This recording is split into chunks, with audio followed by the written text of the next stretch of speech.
I balanced the warm apple pie in one hand while pushing open Mom's front door with the other, the familiar scent of cinnamon and vanilla mixing with the cheerful sounds of family conversation drifting from the living room. My 10-year-old daughter, Emma, had already darted past me toward the backyard where my cousin's children were setting up a badminton net, her laughter joining the chorus of celebration for Mom's 70th birthday. Uncle Bradley was adjusting the volume on the old stereo system playing Mom's favorite jazz standards, while Aunt Susan arranged fresh sunflowers in a crystal vase near the window.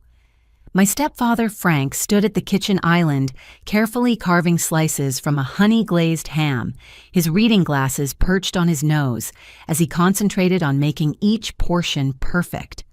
Everything felt wonderfully normal, exactly as family gatherings should be. Then my phone buzzed in my pocket and Emma's trembling voice whispered words that would change everything. "Mom, get out of the house right now." My heart hammered against my ribs as I stepped through the sliding glass door onto the back patio, scanning the yard for Emma among the cluster of children.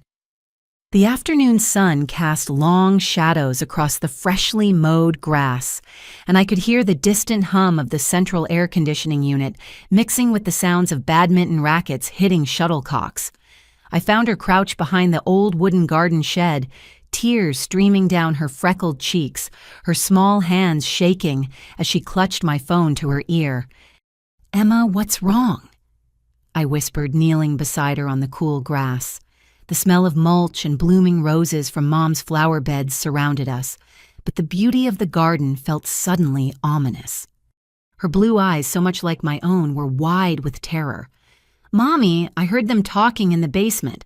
Uncle Bradley, Aunt Susan, and Frank, they were saying terrible things about you."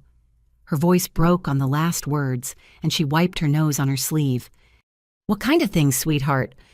I tried to keep my voice calm, but ice was already forming in my stomach. "They said they need to get rid of you permanently. Bradley said something about making it look like an accident, and Susan kept talking about insurance money. Frank had papers with him, and he said they've been planning this for months, waiting for today when everyone would be here together." Emma's words tumbled out in a rush, each one hitting me like a physical blow. I pulled her close, feeling her small body trembling against mine. Through the kitchen window, I could see Frank still carving the ham, his movements methodical and precise. Uncle Bradley was laughing at something Mom was saying, his arm draped casually around her shoulders. Aunt Susan was taking photographs of the birthday decorations, her smile bright and genuine. They all looked so normal, so loving, so incapable of the evil Emma was describing. "Are you absolutely certain about what you heard?" I asked, though every instinct in my body was already screaming at me to run. Emma nodded vigorously.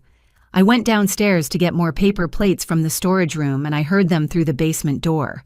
Frank said your life insurance policy is worth $400,000, and Bradley was talking about Grandma's house that you inherited. They think I'm just a dumb kid who doesn't understand grown-up talk, but I know what they meant, Mommy. They want to hurt you." My grandmother's Victorian house on Maple Street, the one she'd left me in her will 6 months ago, was worth nearly $600,000. Combined with my life insurance policy, someone would receive almost $1 million if I died.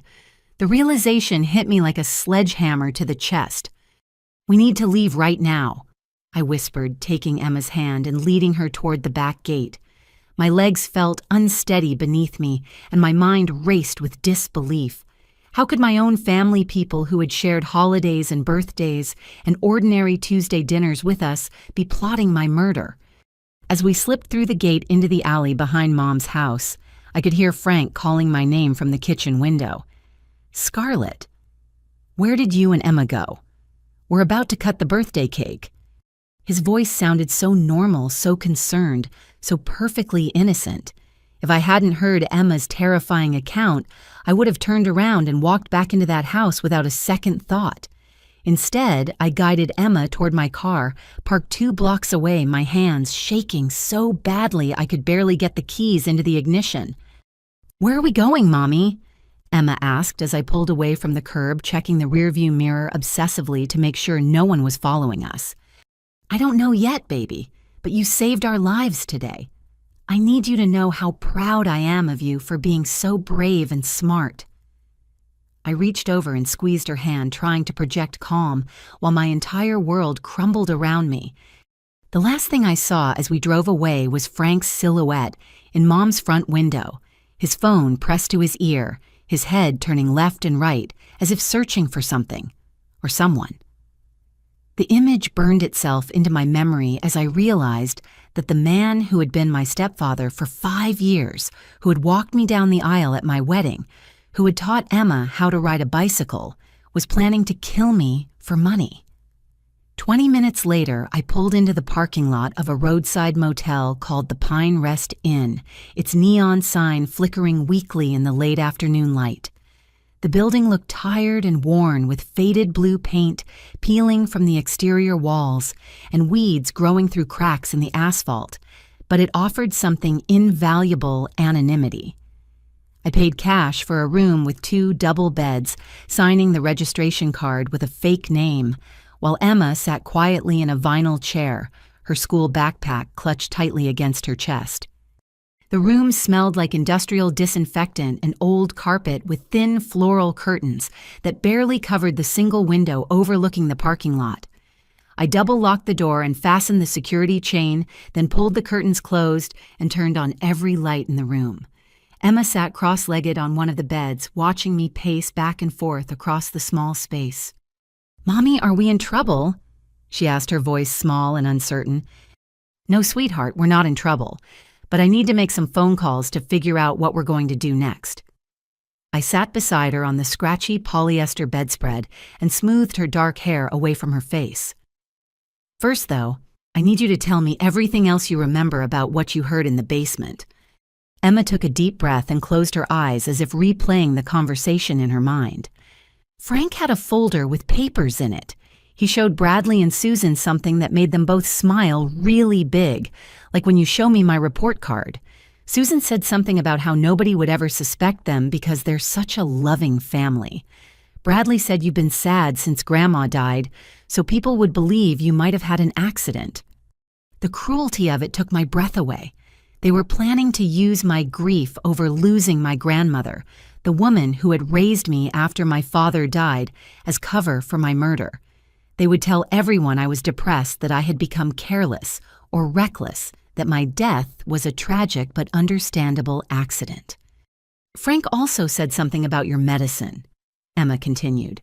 "He said it would be easy because you already take pills for your headaches, and nobody would think it was weird if you took too many by mistake." "My prescription migraine medication. I kept it in my purse, took it as needed, never thinking that someone might use it against me. Frank had watched me take those pills dozens of times, had even brought me water when my headaches were particularly bad. He knew exactly how to make my death look like an accidental overdose."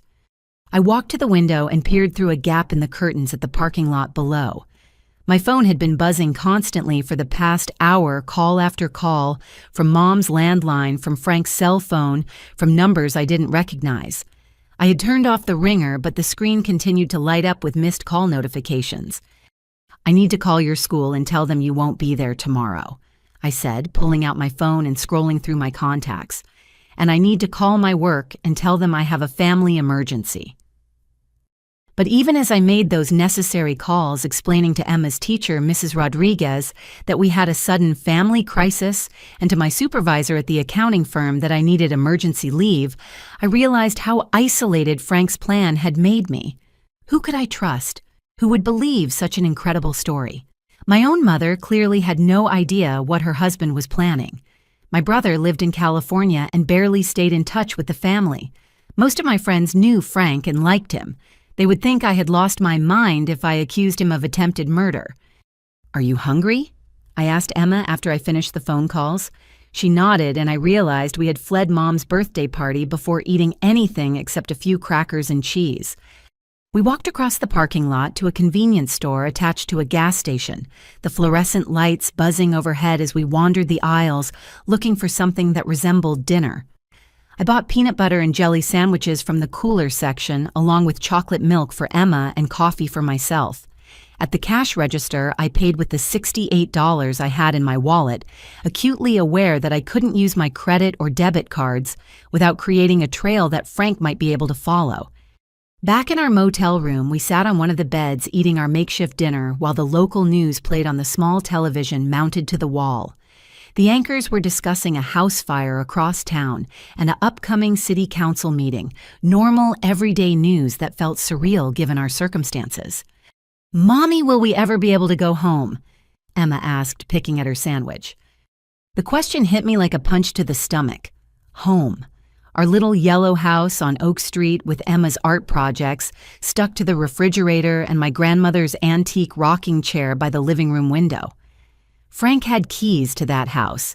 He had helped me paint the kitchen last spring, had fixed the leaky faucet in the upstairs bathroom, had mowed the lawn every Saturday morning, while Emma and I made pancakes. How many times had he been alone in our house? What had he been doing there when we weren't around? I don't know, baby. But wherever we end up, we'll be together, and we'll be safe. That's what matters most. I wrapped my arms around her, feeling the weight of responsibility settle on my shoulders like a lead blanket. That night, Emma fell asleep curled up next to me, her breathing soft and steady while I stared at the water-stained ceiling and tried to process the magnitude of what we were facing. My stepfather, my uncle, and my aunt had spent months planning my murder. They had waited for the perfect opportunity, had prepared alibis, and cover stories had coldly calculated how to divide my assets after I was dead. And if Emma hadn't been brave enough to hide and listen, if she hadn't been smart enough to call me, if she hadn't trusted her instincts about the danger we were in, I would be dead by now, and they would be comforting each other at my funeral while planning how to spend my money. The realization that my own family had tried to kill me was devastating, but Emma's courage had saved us both. As I finally drifted off to sleep, I made a silent promise that I would find a way to protect her and bring the people who had betrayed us to justice, no matter how long it took or how difficult the battle became. I woke up at 4 a.m. with a crystal clear understanding of what I needed to do. While Emma slept peacefully beside me, I quietly gathered my thoughts and made a list of evidence I needed to collect before Frank and his accomplices could destroy it. My grandmother's house keys were still on my keychain, and I knew Frank didn't have copies of those. More importantly, I had installed a security camera system in my own home 3 months ago, after a series of break-ins in our neighborhood. If Frank had been in my house recently, those cameras would have recorded everything. I gently shook Emma awake as the first pale light of dawn filtered through the motel room curtains. "We need to go get some important things from our house, but we have to be very careful and very quiet," I whispered. Emma rubbed her eyes and sat up immediately alert despite the early hour. "Is it safe?" "We won't stay long and we'll be very sneaky about it. Frank thinks we're still hiding somewhere scared and helpless. He doesn't know we're going to fight back." We checked out of the motel and drove through the empty early morning streets to our neighborhood parking 3 blocks away from our house and walking through backyards to avoid being seen from the street. The suburban landscape looked different in the pre-dawn darkness, familiar houses transformed into shadowy silhouettes against the lightening sky. Dogs barked occasionally as we passed, but most of the neighborhood was still asleep. When we reached our backyard, my heart nearly stopped. Every light in the house was on, and I could see Frank's tall figure moving around in my kitchen, opening cabinets and drawers as if he owned the place. Through the dining room window, I watched him spread papers across my grandmother's antique oak table, the same table where Emma did her homework every afternoon. "Stay here and keep watch," I whispered to Emma, positioning her behind our neighbor's garden fence, where she could see the street. "If anyone comes, whistle as loud as you can." I crept to the basement window that I knew had a broken latch and carefully pried it open. The basement was dark and familiar, filled with storage boxes and Emma's outgrown toys. I made my way upstairs to the main level, moving as silently as possible across the hardwood floors I had refinished myself just 2 years ago. From the hallway, I could see Frank clearly now. He was sitting at my table with my laptop open, scrolling through what appeared to be my bank statements and financial records. A folder labeled Insurance Documents lay open beside him, and I could see copies of my life insurance policy with certain sections highlighted in yellow. My jewelry box sat nearby, already emptied of the diamond earrings my grandmother had given me for my wedding. Even more disturbing, Frank had brought his own suitcase and had clearly been staying in my house overnight. His clothes hung in my bedroom closet, his toiletries sat on my bathroom counter, and his coffee mug rested in my kitchen sink. He had moved into my home like a conquering army claiming territory that belonged to me and Emma. I quickly located the hidden security camera control panel in the basement and downloaded the footage from the past week onto a flash drive. The recordings showed Frank entering my house multiple times over the past 6 days, always when Emma and I were at work and school.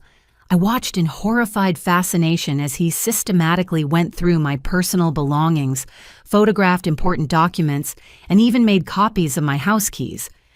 But the most damning evidence was what I found in my own filing cabinet.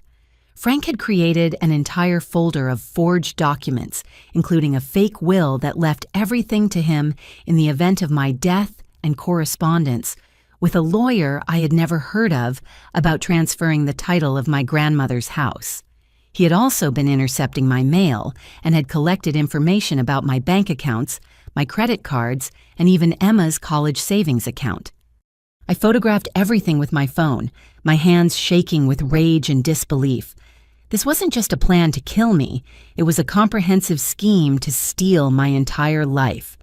Frank had been preparing for months to erase my existence and claim everything I owned. As I prepared to leave, I heard Frank's voice coming from the kitchen. He was on the phone with someone, and his tone was agitated and urgent. "She's not answering her phone and her car is gone. The kid must have told her something. We need to find them before they go to the police." "No, I searched the house thoroughly. She didn't take any important documents, so she probably doesn't know the full extent of what we've been planning. She's probably just scared and hiding somewhere nearby." The insurance policy is definitely still in effect. As long as we can make this look like an accident or a suicide, we'll get the full payout. But we need to move quickly before she has time to think clearly and figure out what's really going on. I had heard enough. I slipped back out through the basement window and found Emma exactly where I had left her, crouched behind the fence with her eyes fixed on the street. "Did you find what you needed?" she whispered as we made our way back to the car. "I found more than I needed," I replied grimly. "But now we have proof of what they're doing, and we're going to use it to stop them." As we drove away from our neighborhood, I realized that Frank's biggest mistake had been underestimating both Emma's intelligence and my determination. He thought he was dealing with a naive woman and a child who could be easily manipulated or eliminated. Instead, he was about to discover that he had chosen the wrong family to betray. By 8 o'clock that morning, Emma and I were sitting in the office of private investigator Riley Matthews, a former police detective who specialized in domestic fraud cases. His office occupied the second floor of a converted warehouse downtown, with exposed brick walls and large windows that flooded the space with natural light. Riley himself was a compact man in his 50s, with graying hair and intelligent brown eyes that missed nothing. "I've seen cases like this before, but never with this level of premeditation," Riley said after reviewing the security footage and photographs I had taken. He leaned back in his leather chair and studied the documents spread across his desk. "Your stepfather is either very experienced at this type of fraud, or he's getting professional help from someone who is." Emma sat quietly in a chair beside me, coloring in a book Riley had given her, but I could tell she was listening to every word. She had been through so much in the past 18 hours, yet she remained calm and alert, ready to help however she could. "What do you mean by professional help?" I asked. Riley pulled up a website on his computer and turned the screen so I could see it. "This law firm that Frank has been corresponding with doesn't actually exist. The address is a mailbox rental service, and the phone number goes to a voicemail system that's never answered. Someone created an elaborate fake law office specifically to help Frank forge documents related to your estate."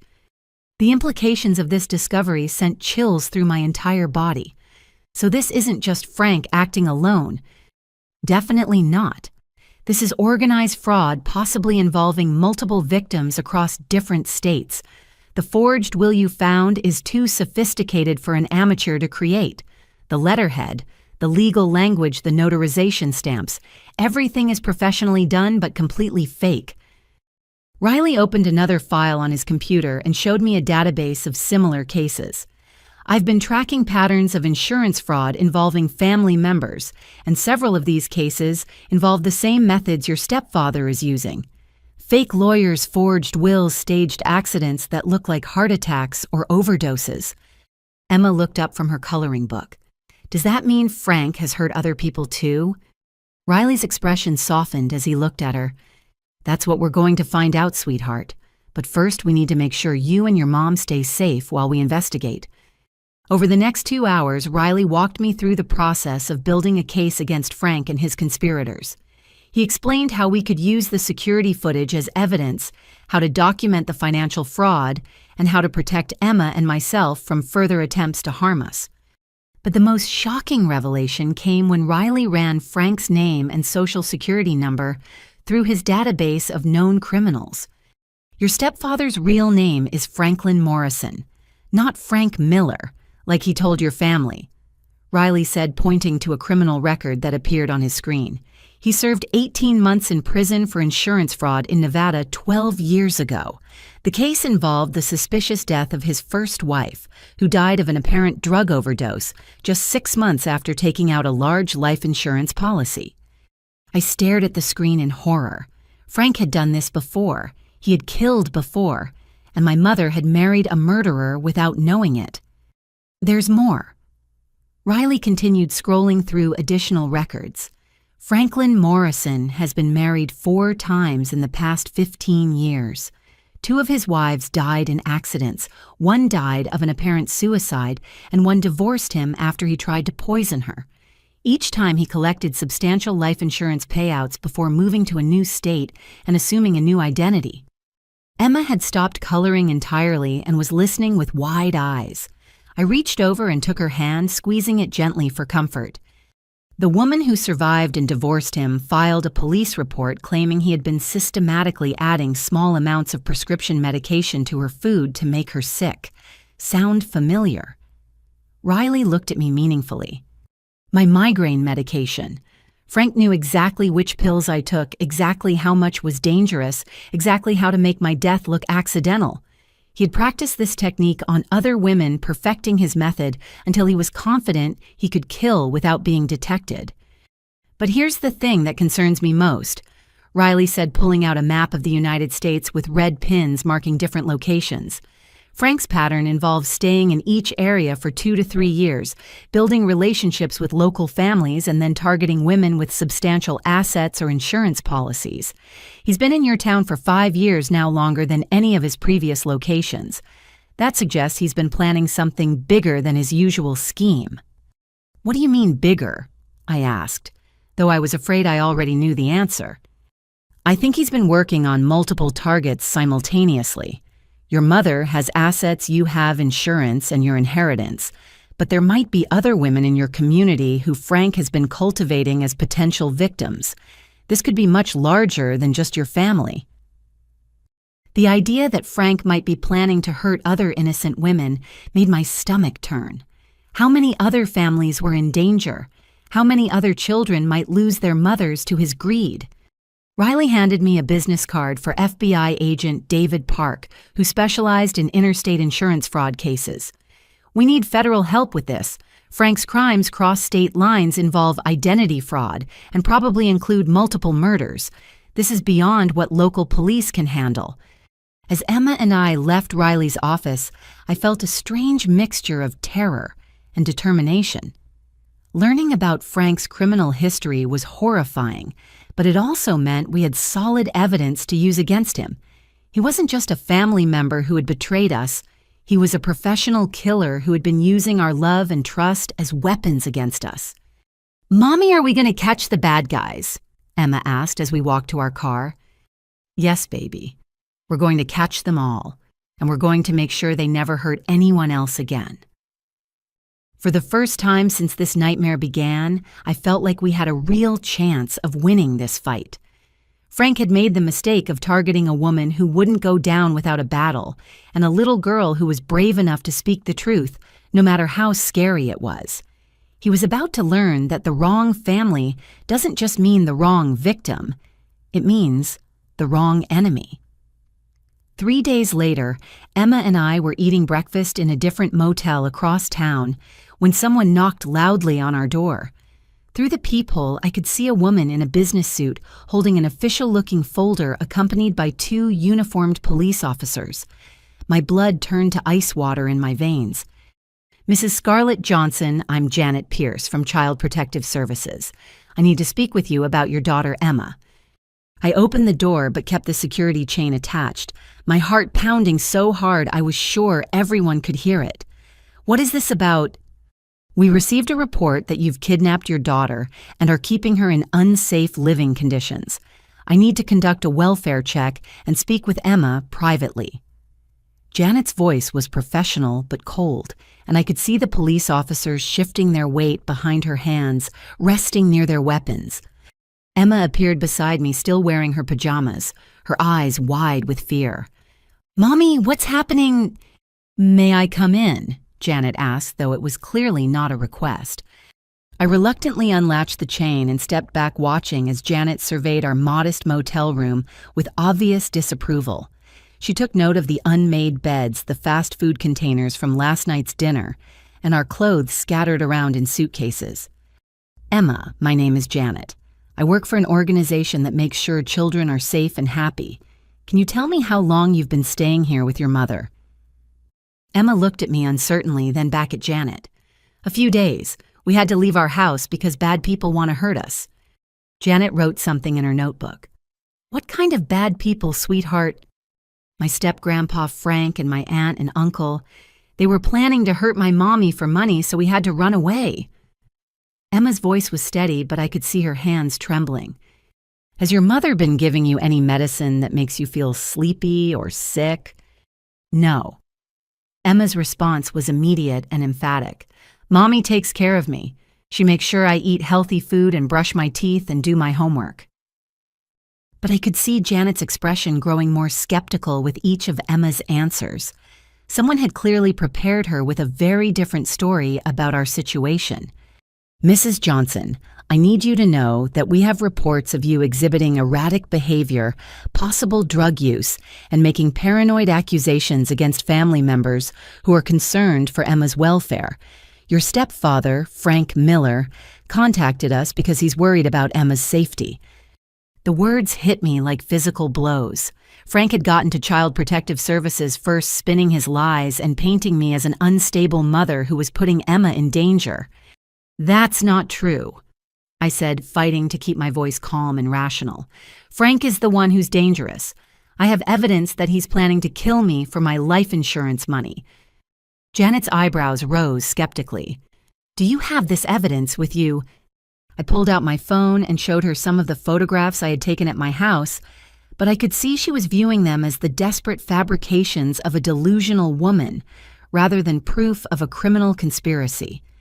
"Mrs. Johnson, these pictures don't prove anything except that your stepfather has been in your house, which isn't unusual for a family member.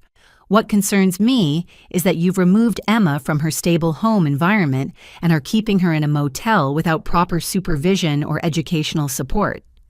"She's not missing school," I protested. "I called her teacher and explained that we have a family emergency." "Yes, we spoke with Mrs. Rodriguez. She confirmed that Emma has been absent for 3 days without proper documentation." Janet made another note in her file. Emma stepped forward, her small chin raised defiantly. "Mrs. Pierce, my mommy is telling the truth. I heard Frank and the others planning to hurt her. They said they would make it look like an accident and take all our money. My mommy didn't kidnap me. She saved me." For a moment, Janet's expression softened as she looked at Emma's earnest face. But then she shook her head. "Children sometimes misunderstand adult conversations, especially when they're already anxious or upset." "I'm 10 years old, not 5, Emma said firmly. I know the difference between grown-ups talking about normal things and grown-ups planning to hurt someone. Frank said my mommy's life insurance was worth $400,000, and he talked about her medicine making her sick. I know what I heard. Despite Emma's compelling testimony, I could see that Janet had already made up her mind about our situation. Someone had coached her thoroughly, providing her with just enough manufactured evidence to make Frank's story seem credible. Mrs. Johnson, I'm going to need you to bring Emma back to your family home today. Your mother and stepfather are extremely worried, and they've agreed to provide temporary custody while we investigate these allegations. Absolutely not, I said, moving protectively in front of Emma. I will not put my daughter in danger just because you believe the word of a man who's trying to kill me. One of the police officers stepped forward. Ma'am, if you don't cooperate voluntarily, we'll have to consider this a kidnapping situation. The irony was devastating. The people who were supposed to protect children were about to hand Emma over to the very people who had threatened our lives. Frank's manipulation was so thorough, so convincing, that even government officials couldn't see through his lies. Can I call my lawyer? I asked, though I wasn't even sure I had enough money left to pay for legal representation. Of course, Janet replied, but Emma will need to be placed in protective custody until this is resolved.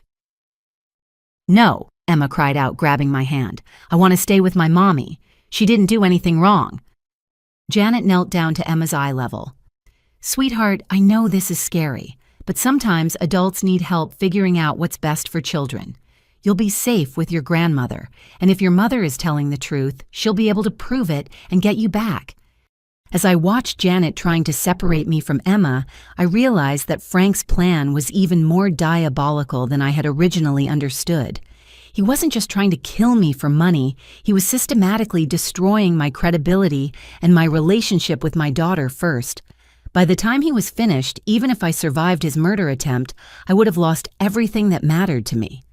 But Emma wasn't giving up without a fight. Mrs. Pierce, please call my teacher, Mrs. Rodriguez, and ask her if I've ever seemed scared of my mommy, or if I've ever come to school hungry or dirty or hurt. Please ask my doctor if my mommy takes good care of me. Please ask anyone who actually knows us, not just the people who are trying to hurt us. Janet paused, clearly surprised by Emma's mature and logical request. That's exactly what we plan to do as part of our investigation. Then why can't I stay with my mommy while you do that investigation? If you talk to people who really know us, you'll find out she's telling the truth. For the first time since arriving, Janet looked uncertain. Emma's calm, reasoned argument was clearly having an impact, even though she had been prepared to believe Frank's lies. I'll tell you what, Janet said finally. I'm going to contact Emma's teacher, her doctor, and some other references today. If they all confirm that Emma is well cared for and that there are no signs of neglect or abuse, we can discuss allowing you to stay together temporarily while we investigate your allegations about your family members. It wasn't the victory I had hoped for, but it was better than having Emma taken away immediately. As Janet and the police officers left, I held my daughter close and realized that Frank had underestimated both of us once again. Emma's courage and intelligence were going to be just as important as any evidence I could gather. You were amazing, baby, I whispered into her hair. You just bought us time to prove the truth. Mommy, are we going to be okay? She asked, her voice small but determined. Yes, we are, because we have something Frank doesn't have. What's that? We have each other, and we have the truth. And in the end, that's always stronger than lies. The next morning, my phone rang at 7:30, waking Emma and me from the first solid sleep we'd had in days. I expected another threatening call from Frank, or maybe Janet Pierce with more accusations, but instead I heard the warm, familiar voice of Mrs. Rodriguez, Emma's fourth-grade teacher. Scarlett, I just got off the phone with Child Protective Services, and I need you to know that I told them exactly what I think about these ridiculous accusations against you. Her voice was filled with indignation and fierce protectiveness. I've been Emma's teacher for 8 months now, and I've never seen a more well-adjusted, healthy, happy child in my entire career. Relief flooded through me so powerfully that I had to sit down on the edge of the motel bed. Finally, someone in authority was taking our side. "Mrs. Rodriguez, I can't tell you how much this means to me. Emma and I have been so scared and alone." "You're not alone anymore," she said firmly. "I also need you to know that I never trusted Frank. There was something about the way he looked at Emma during school events that made me uncomfortable. He was always asking too many questions about your family's financial situation and Emma's inheritance from her great-grandmother." This revelation hit me like a lightning bolt. Frank had been gathering information about us from multiple sources, including Emma's school. He had been planning this for much longer than I had realized. "Did he ask about anything specific?" I asked, reaching for a pen to write down everything Mrs. Rodriguez remembered. "Last month, during the parent-teacher conference, he spent 20 minutes asking about Emma's college fund and whether you had life insurance through your job. He claimed he was trying to help with financial planning, but it felt invasive and inappropriate. I actually made a note about it in my file because it bothered me so much." Emma was awake now, listening to my side of the conversation with bright, alert eyes. I put the call on speaker so she could hear Mrs. Rodriguez's support directly. "Emma, honey, are you there?" Mrs. Rodriguez asked. "I'm here, Mrs. Rodriguez. Thank you for believing us." "Sweetheart, I told that social worker that you are one of the smartest, most honest children I've ever taught. If you say you heard those adults planning to hurt your mother, then I believe every word of it." After we hung up with Mrs. Rodriguez, my phone rang again almost immediately. This time it was Dr. Sarah Chen, Emma's pediatrician, who had also been contacted by Child Protective Services.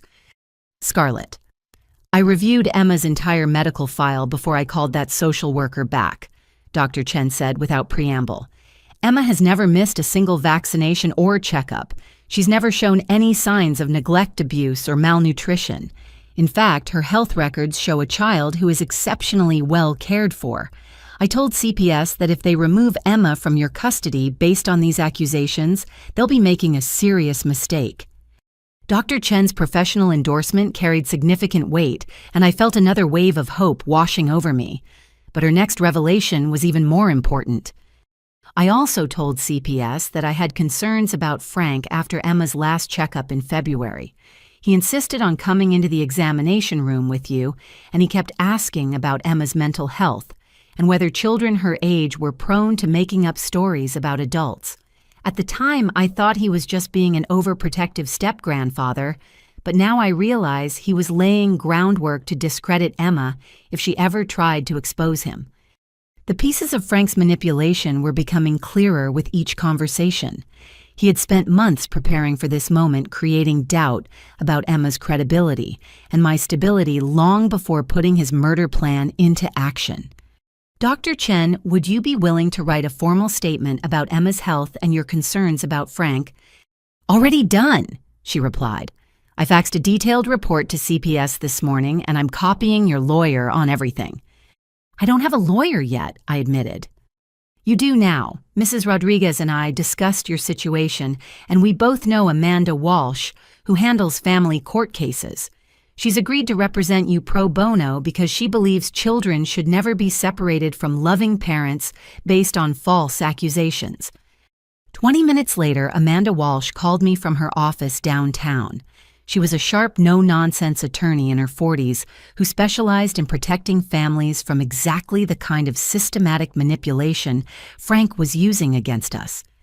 "Scarlett, I've reviewed the CPS file and I can see Frank's fingerprints all over this case," Amanda said. "The accusations against you are textbook examples of how abusers isolate their victims and turn institutions against them. But we have strong evidence in your favor, and I'm confident we can fight this." Amanda explained that Frank had made several strategic errors in his approach to CPS. He'd been too eager to provide detailed accusations, too quick to volunteer information about my alleged mental health issues, and too prepared with solutions like temporary custody arrangements. Experienced social workers often recognize these patterns as signs of manipulation rather than genuine concern. The good news is that Janet Pierce is actually a very good social worker who's just been fed a lot of convincing lies, Amanda continued. Once she sees the supporting evidence from Emma's teacher and doctor, plus the criminal background check I'm requesting on Frank, she'll realize she's been used. "Can you request a criminal background check?" I asked. "Already in progress. And Scarlett, I need to tell you something important. Frank made a big mistake when he involved CPS. Now there's an official case file, which means law enforcement will start paying attention to his activities. He's not operating in the shadows anymore." After I hung up with Amanda, Emma and I sat together on the motel bed, feeling hopeful for the first time since this ordeal began. We weren't alone anymore. We had allies who believed in us and were willing to fight for us. "Mommy, why do you think Mrs. Rodriguez and Dr. Chen are helping us when they don't have to?" Emma asked. I thought about her question carefully. Because they're good people who recognize the truth when they see it, and because they care about protecting children and families. "Do you think there are more good people than bad people in the world?" "I think there are a lot more good people, baby. The problem is that bad people like Frank are very good at hiding who they really are and manipulating others. But once good people understand what's really happening, they almost always do the right thing." Emma nodded thoughtfully. "So our job is to help the good people understand the truth." "Exactly, and we're doing a pretty good job of that so far." As we prepared to meet with Amanda Walsh in person, I realized that Frank's plan was starting to unravel. He had counted on us being isolated and friendless, on having no one to turn to for help. Instead, his attacks on us had revealed his true nature to people who were in positions to expose him and protect us. The battle was far from over, but for the first time, I felt like we were winning. The next morning, I woke up to see my own face staring back at me from the television screen in our motel room.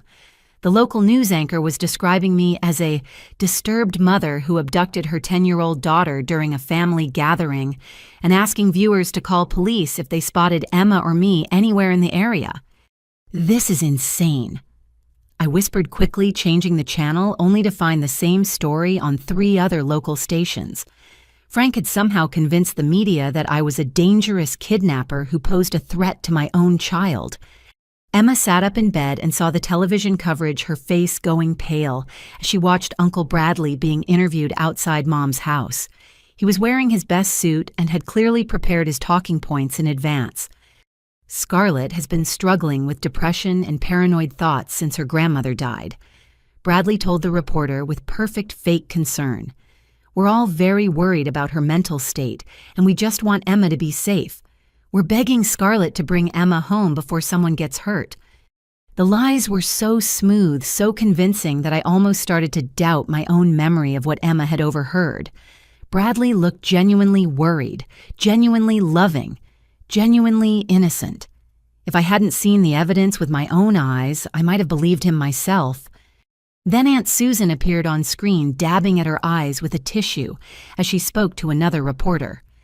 "Emma is such a sweet, innocent little girl. She doesn't understand what's happening and she must be so frightened. Scarlett has always been unstable, but we never thought she would put Emma in danger like this." "Turn it off, Mommy," Emma said quietly. "I don't want to watch them lie about us anymore." But the damage was already done. As we drove to our meeting with attorney Amanda Walsh, I noticed people looking at our car more carefully, checking license plates and studying Emma's face. Frank had turned us from victims into fugitives with just a few well-placed phone calls to local news stations. Amanda's office was in a converted Victorian house downtown with high ceilings and original hardwood floors that creaked as we walked upstairs to her second-floor suite. She met us at the door with a grim expression and a stack of newspapers under her arm. "The media coverage is worse than I expected," she said, leading us into her office and closing the door firmly behind us. "Frank is playing this perfectly. He's created a narrative where you're the unstable aggressor and he's the concerned family member trying to protect Emma." "How is this legal?" I asked, sinking into one of the leather chairs across from Amanda's desk. "How can they just lie about us on television?" "Technically, they're not lying," Amanda explained. "Everything they're saying is phrased as opinion or concern rather than factual statements. Bradley says you've been struggling and that he's worried about your mental state. Susan says you've always been unstable, but frames it as her perception rather than a medical diagnosis. It's manipulation, but it's not legally actionable defamation. Emma climbed into the chair next to mine and pulled her knees up to her chest. Are people going to try to catch us now? Amanda's expression softened as she looked at Emma. Some people might try to help the police find you because they think they're helping keep you safe. But we're going to make sure everyone understands the real truth about what's happening. How? I asked. We're going public with our side of the story. I've arranged for you to be interviewed by investigative reporter Michelle Santos at Channel 7. She specializes in exposing family fraud and domestic abuse cases, and she's very good at helping viewers see through manipulation tactics. The idea of appearing on television terrified me, but I realized it was our only chance to counter Frank's lies with our own truth. What about Emma? I don't want her to be exposed to more media attention. Emma will stay here with my paralegal during the interview. But Scarlett, I need you to understand that this is our one chance to change the narrative. If we don't act quickly, public opinion will solidify around Frank's version of events, and it will be almost impossible to change people's minds later.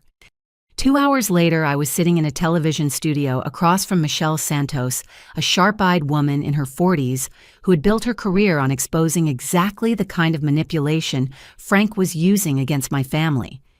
Scarlett, I've reviewed the evidence you provided about your stepfather's criminal background and the forged documents found in your home, Michelle said as the cameras rolled. Can you walk us through what really happened at your mother's birthday party? I took a deep breath and told our story from the beginning, starting with Emma's terrifying phone call and ending with the discovery of Frank's previous murders and identity fraud. Michelle asked tough questions, challenging me to provide specific details and evidence for every claim I made. You understand that your family members are telling a very different story, Michelle said. They claim you've been paranoid and delusional, that you're putting Emma in danger by keeping her away from home and school. Emma saved both our lives by being brave enough to listen when adults were planning something terrible and smart enough to warn me before it was too late, I replied. I would rather have people think I'm crazy than have my daughter grow up without a mother because I was too polite to believe what she heard. The interview aired that evening, providing a counterpoint to Frank's media manipulation. Michelle had also done her own investigation, confirming Frank's criminal background and interviewing law enforcement officials who confirmed that his previous wives had died under suspicious circumstances. But Frank was ready for our counterattack. Within hours of the interview airing, he appeared on a competing news program with his own rebuttal. It breaks my heart to see Scarlett making these desperate accusations, he said, his voice heavy with fake sadness. She's clearly having some kind of breakdown, and instead of getting the help she needs, she's dragging poor Emma deeper into her delusions.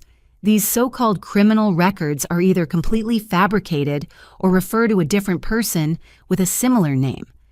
Watching Frank lie so smoothly and convincingly on television made my stomach turn, but I also noticed something important. He was working too hard to discredit the evidence.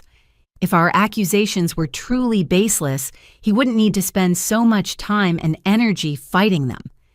He's scared, Amanda said when she called me after Frank's interview. He's making mistakes now, getting too defensive, providing too much detail in his denials. Experienced investigators will start to see the patterns. What kind of patterns? I asked. Guilty people often over-explain and over-justify their innocence. They provide information that wasn't asked for, and they attack their accusers instead of simply denying the charges. Frank is doing all of those things.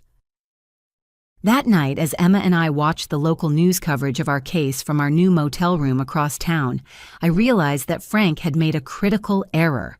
By involving the media, he had opened our situation up to public scrutiny and professional investigation. He was no longer operating in the shadows, manipulating family dynamics and government agencies. Now he was facing experienced journalists and legal professionals who specialized in recognizing exactly his type of manipulation. "Mommy, do you think people believe us now?" Emma asked as we got ready for bed. Some people do, and that's enough to keep us safe while we build our case against Frank and his helpers. Are we going to win? I looked at my brave, intelligent daughter and felt a surge of determination that surprised me with its intensity. Yes, baby, we're going to win, because Frank made the biggest mistake a criminal can make. What's that? He messed with the wrong family. 3 days later, Amanda Walsh called with news that changed everything about our case. FBI agent David Park had obtained federal court orders to access Frank's financial records, and what they found was far worse than anyone had imagined. "Scarlett, you need to sit down for this," Amanda said when Emma and I arrived at her office. "Frank isn't just a serial killer. He's been running a sophisticated fraud operation for over 15 years. Emma was in Amanda's waiting area with the paralegal working on homework and staying occupied, while Amanda and I discussed the latest developments in our case. I was grateful she didn't have to hear the horrifying details of Frank's criminal history.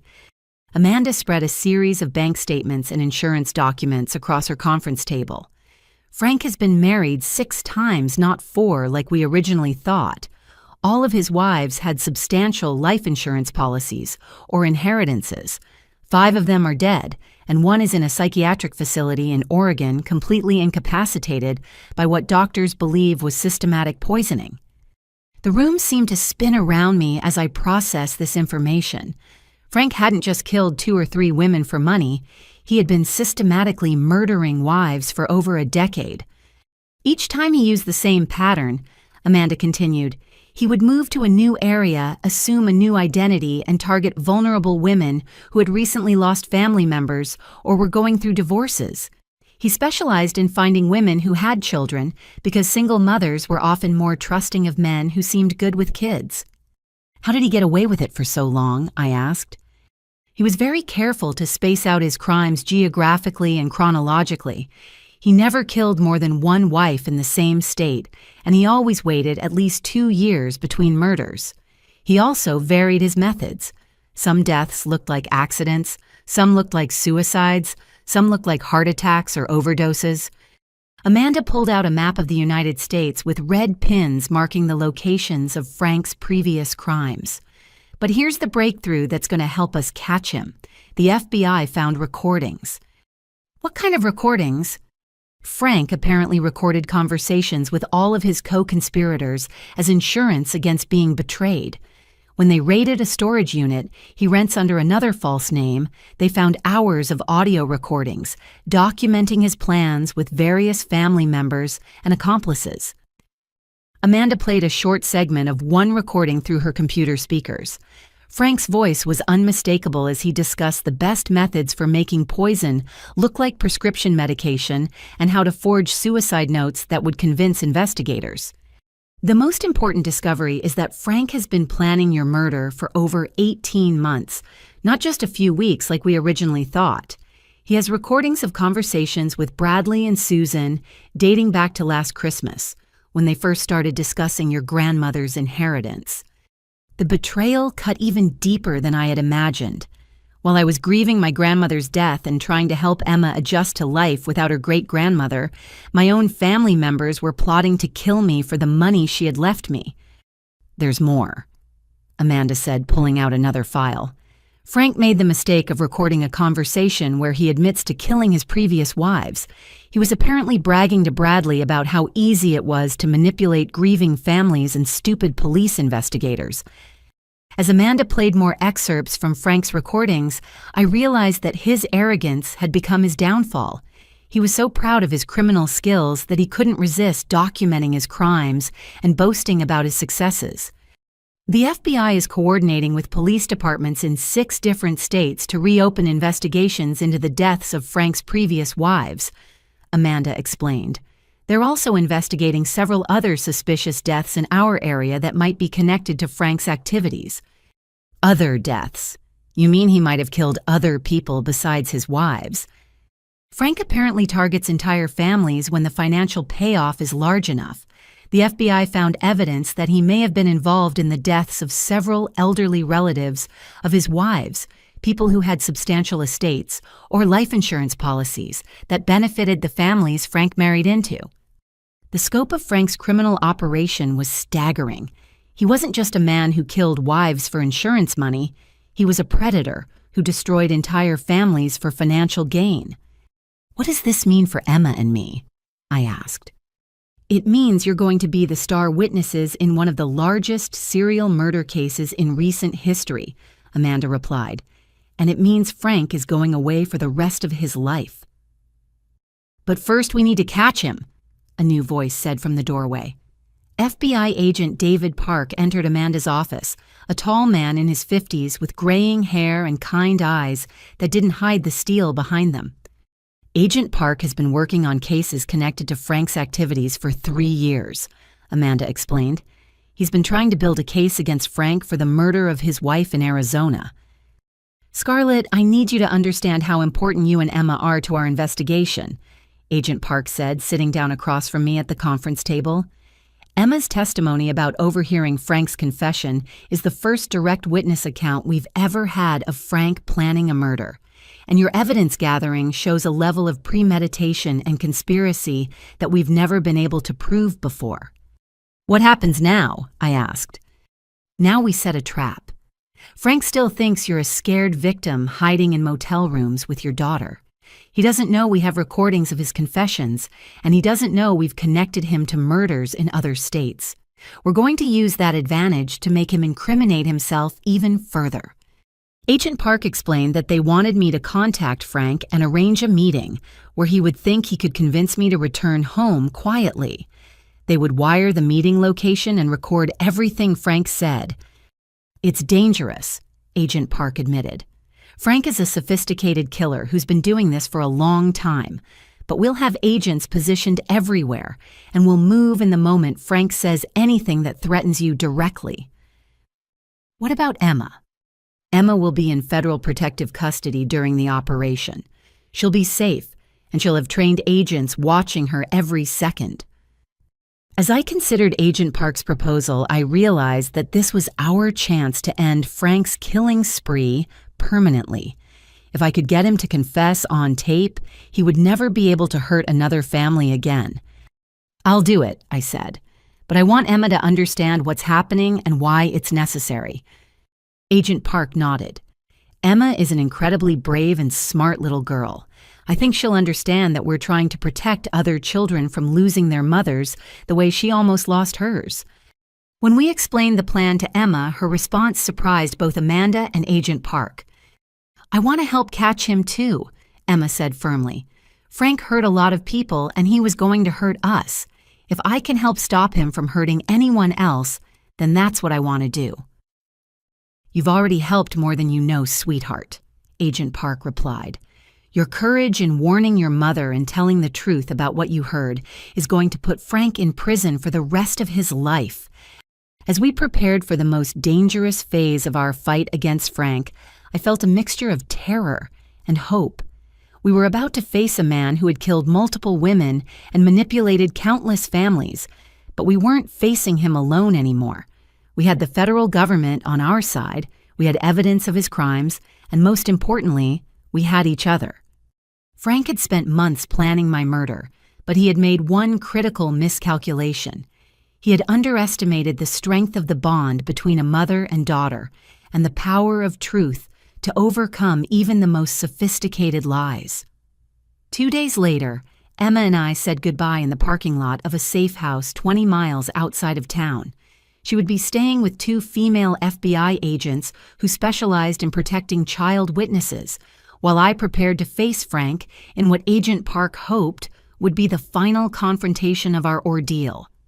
"Mommy, promise me you'll be careful," Emma said, wrapping her arms around my waist and holding on tight.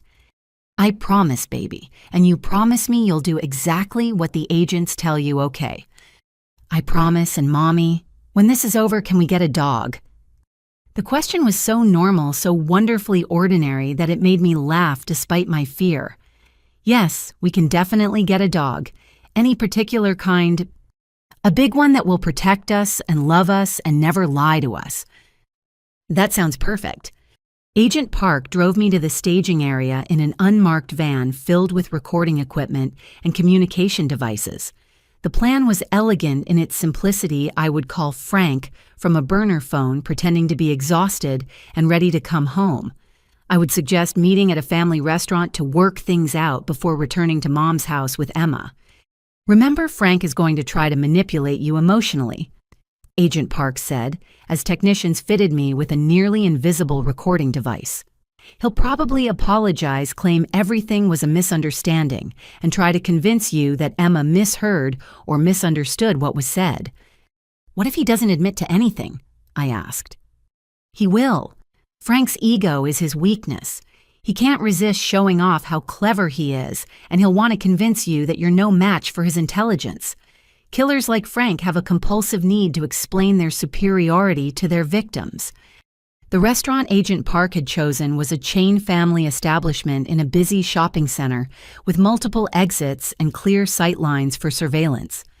Federal agents would be positioned at tables throughout the restaurant, disguised as ordinary customers having lunch with their families. At exactly 2 o'clock, I dialed Frank's number from the burner phone, my hands shaking as I waited for him to answer. Scarlett. Oh, thank God, I've been so worried about you and Emma. Frank's voice was perfectly pitched with relief and concern, exactly the tone a loving stepfather would use. Frank, I need to talk to you. Emma and I are tired of hiding, and I think maybe we overreacted to something we didn't understand properly. Of course, sweetheart. Family misunderstandings happen all the time.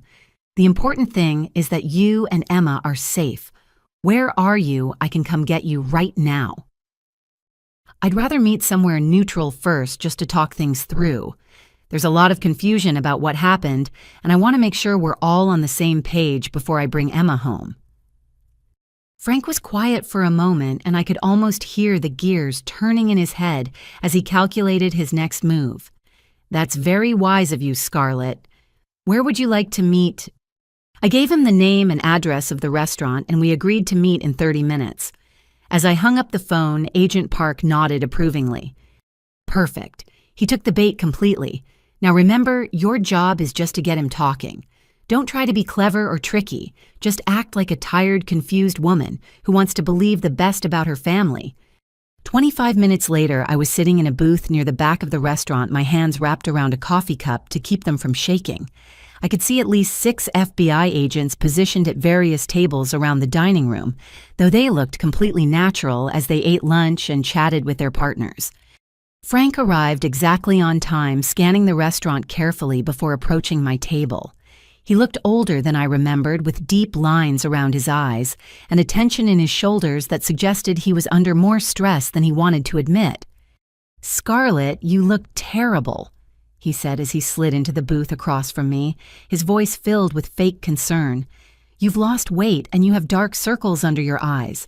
This whole situation has been so hard on everyone." "I've been worried and confused," I replied, sticking to the script Agent Park had suggested. "Emma keeps insisting she heard you and Bradley and Susan planning to hurt me, but I keep thinking she must have misunderstood something." Frank's expression softened into what appeared to be grandfatherly kindness. "Of course she misunderstood. Children that age don't have the context to interpret adult conversations properly. We were discussing your finances and your insurance policies, trying to figure out how to help you manage everything after your grandmother's death. Emma said she heard you talking about making something look like an accident." "We were talking about your grandmother's car accident, sweetheart. You know how traumatic that was for the whole family, especially for Emma. She must have heard fragments of our conversation about that tragedy and thought we were talking about you." Frank's explanation sounded perfectly reasonable, exactly the kind of innocent misunderstanding that could spiral into family drama. If I hadn't seen the evidence of his criminal history and the forged documents in my house, I might have believed him completely. "I feel so stupid for overreacting," I said, letting genuine emotion creep into my voice. "I was so scared that I just grabbed Emma and ran without thinking clearly." "That's completely understandable," Frank said, reaching across the table to pat my hand in a gesture that would have looked caring to anyone watching. "You're a protective mother, and you thought your child was in danger. No one blames you for that instinct." But now I don't know how to fix things. Emma keeps insisting that she heard you planning something terrible and she's afraid to come home." Frank leaned forward, his voice dropping to a conspiratorial whisper. "Scarlett, I need you to understand something about children Emma's age. They have very active imaginations, and they sometimes convince themselves that their fantasies are real. Has Emma been having nightmares or anxiety since her great-grandmother died?" "Some," I admitted, which was true. "Children process grief differently than adults do. Emma might have created this elaborate story about family danger as a way of expressing her fear about losing another important person in her life."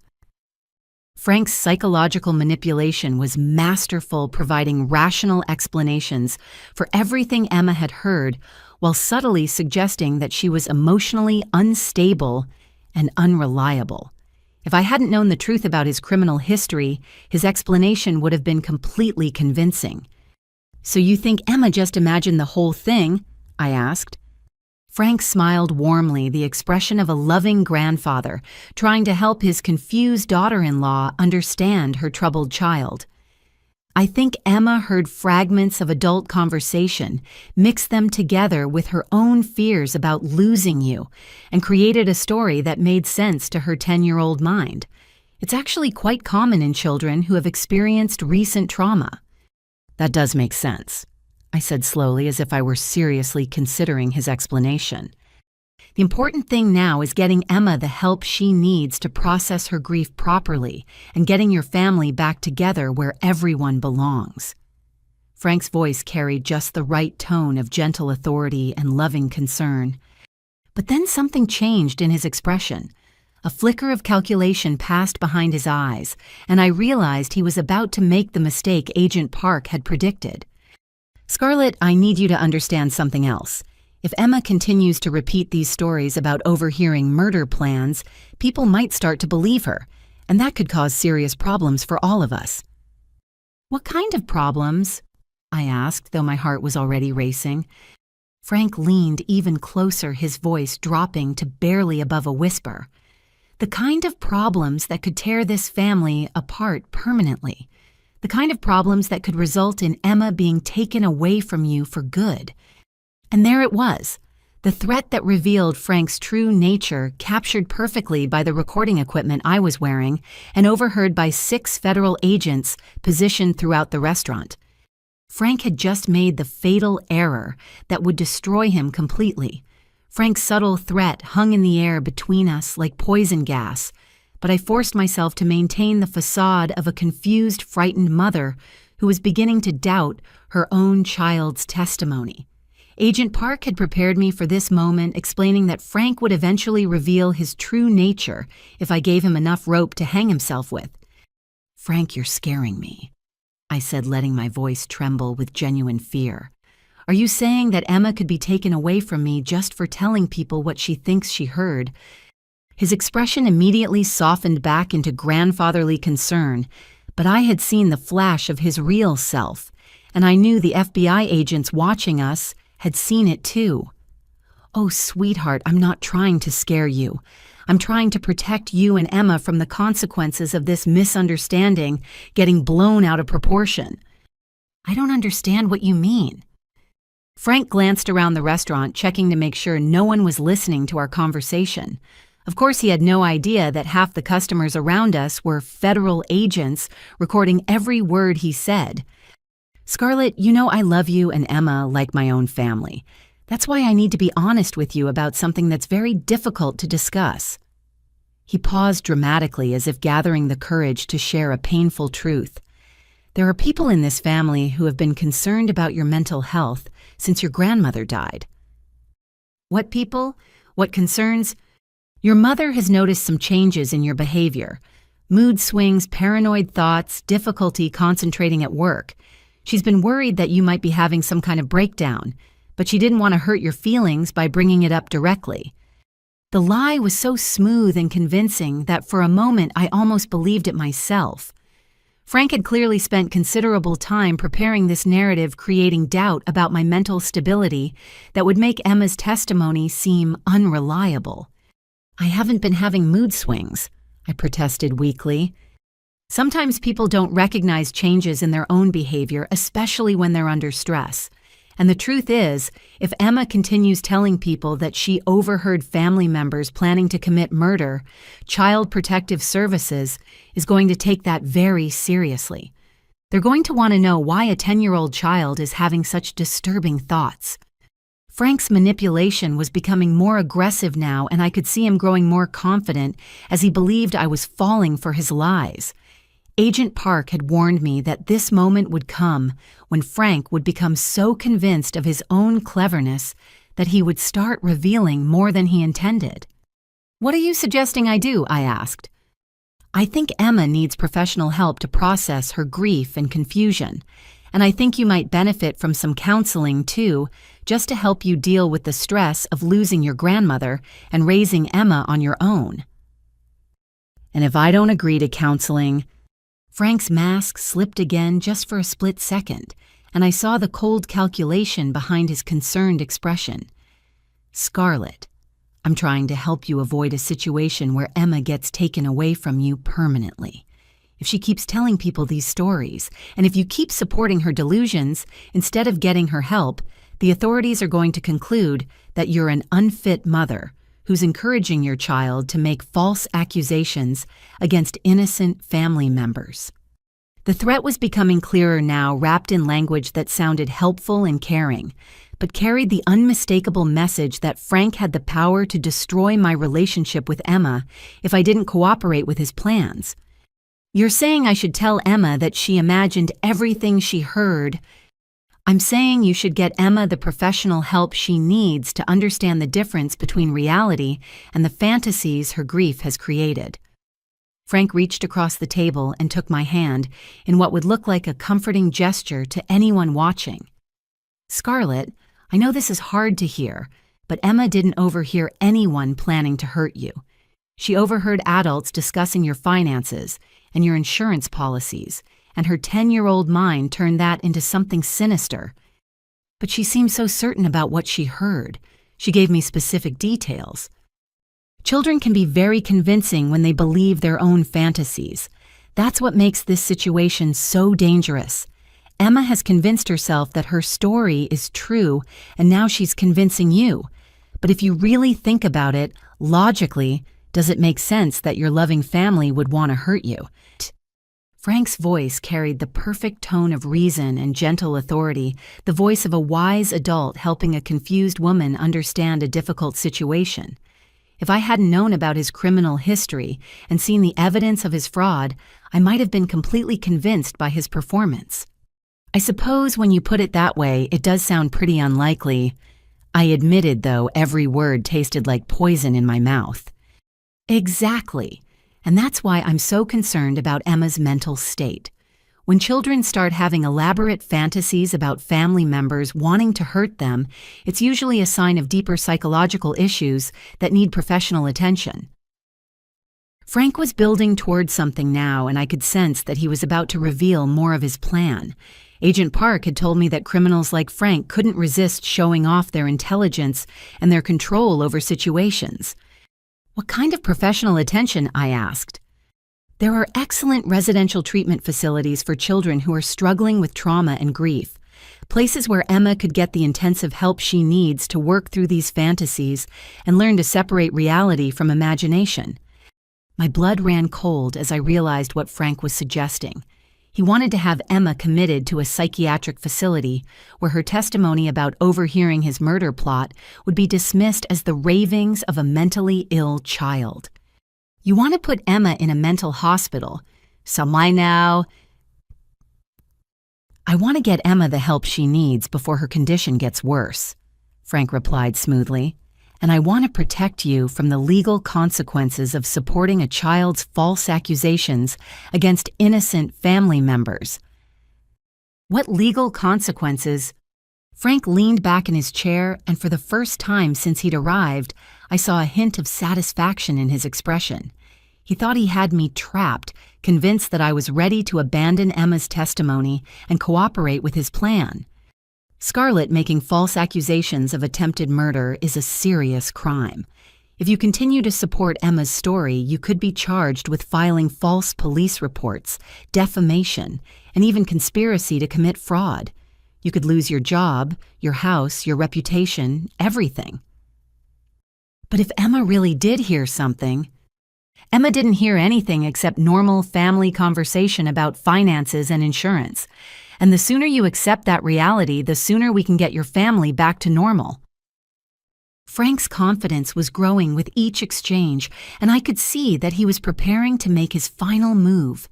Agent Park had predicted this moment when Frank would become so certain of his control that he would reveal information that would incriminate him completely. "Frank, I want to believe you, but I'm still scared. What if something really is wrong? What if there really is some kind of danger to Emma and me?" Frank smiled the expression of a predator who believed his prey was finally submitting to his will. "Scarlett, the only danger to you and Emma is the damage these false accusations could do to your family relationships and your legal standing. But I have good news." "What kind of good news?" "I've been working with some very experienced professionals to resolve this situation quietly and permanently. People who specialize in helping families deal with exactly these kinds of misunderstandings."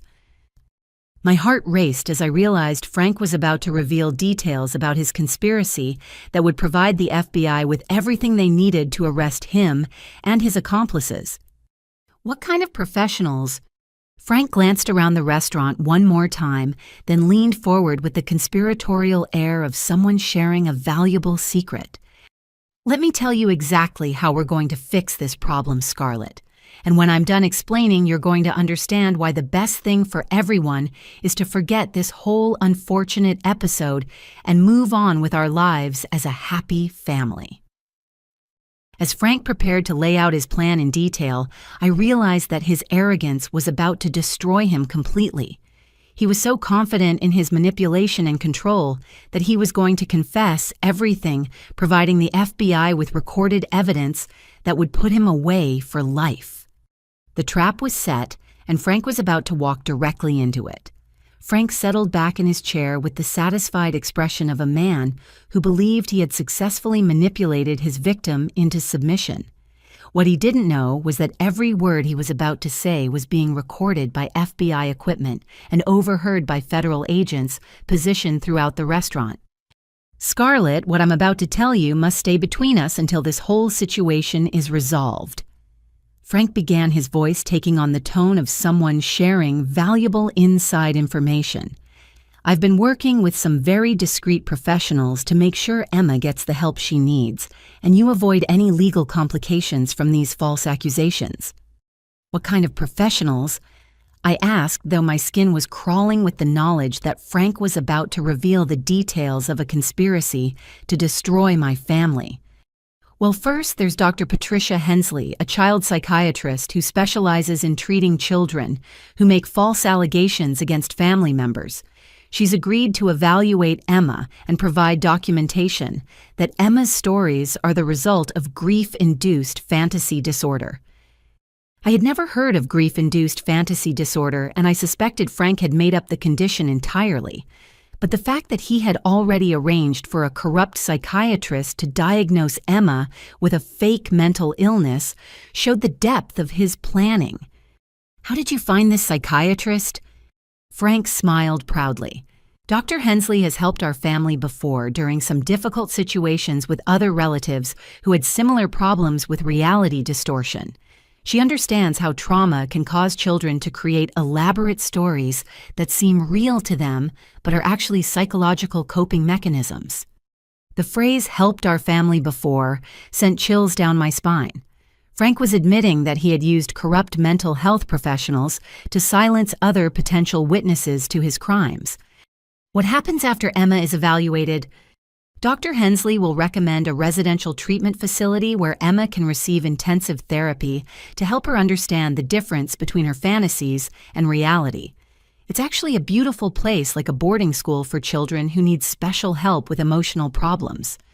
Frank was describing a plan to have Emma institutionalized based on a fake psychiatric diagnosis, effectively silencing her testimony and making it impossible for her to expose his crimes. The casual way he discussed destroying a child's life made me physically sick. How long would Emma have to stay at this facility? Oh, probably just 6 to 8 months. Long enough for her to work through her grief issues and learn to stop making false accusations against people who love her. 8 months. Frank was planning to lock Emma away for 8 months while he completed whatever scheme he had planned for me. By the time she was released, I might be dead, and Frank would be free to claim that Emma's accusations were the ravings of a mentally ill child who had never recovered from losing her mother. And what about me? What happens while Emma is getting treatment? Frank's expression became even more solicitous, the look of a caring family member who had thought of everything. Well, you'll need some support during this difficult time. I've arranged for you to stay at your mother's house where we can all take care of you while Emma is away. Take care of me how? You've been under so much stress, Scarlett. You've lost weight, you're not sleeping well, you're having trouble concentrating at work. Dr. Hensley thinks you might benefit from some medication to help with anxiety and depression. The pieces of Frank's plan were falling into place with horrifying clarity. He wanted to have Emma committed to a psychiatric facility while he moved me into my mother's house, where he could isolate me from any outside support and begin systematically poisoning me with anxiety medication. What kind of medication? Just something mild to help you relax and sleep better. Dr. Hensley has some very effective treatments for the kind of stress-related symptoms you've been experiencing. Frank was planning to drug me into compliance while Emma was locked away in a fake mental hospital, probably using the same methods he had perfected on his previous wives. Once I was weak and disoriented from whatever chemicals he planned to give me, it would be easy to stage my death as an accidental overdose or suicide. Frank, this all sounds very comprehensive. How long have you been planning this? For the first time since he'd begun explaining his scheme, Frank looked slightly uncomfortable. Well, your mother and I have been concerned about you and Emma for several months now. We've been researching the best ways to help families dealing with these kinds of psychological crises. Several months since when? Frank's mask of concern slipped slightly, revealing a flash of irritation at my questions. Since your grandmother died, obviously. That's when we first noticed changes in your behavior and Emma's emotional state. But you just said Dr. Hensley has helped our family before with similar problems. What other relatives needed this kind of help? Frank realized he had revealed more than he intended, and I could see him calculating how to recover from his mistake.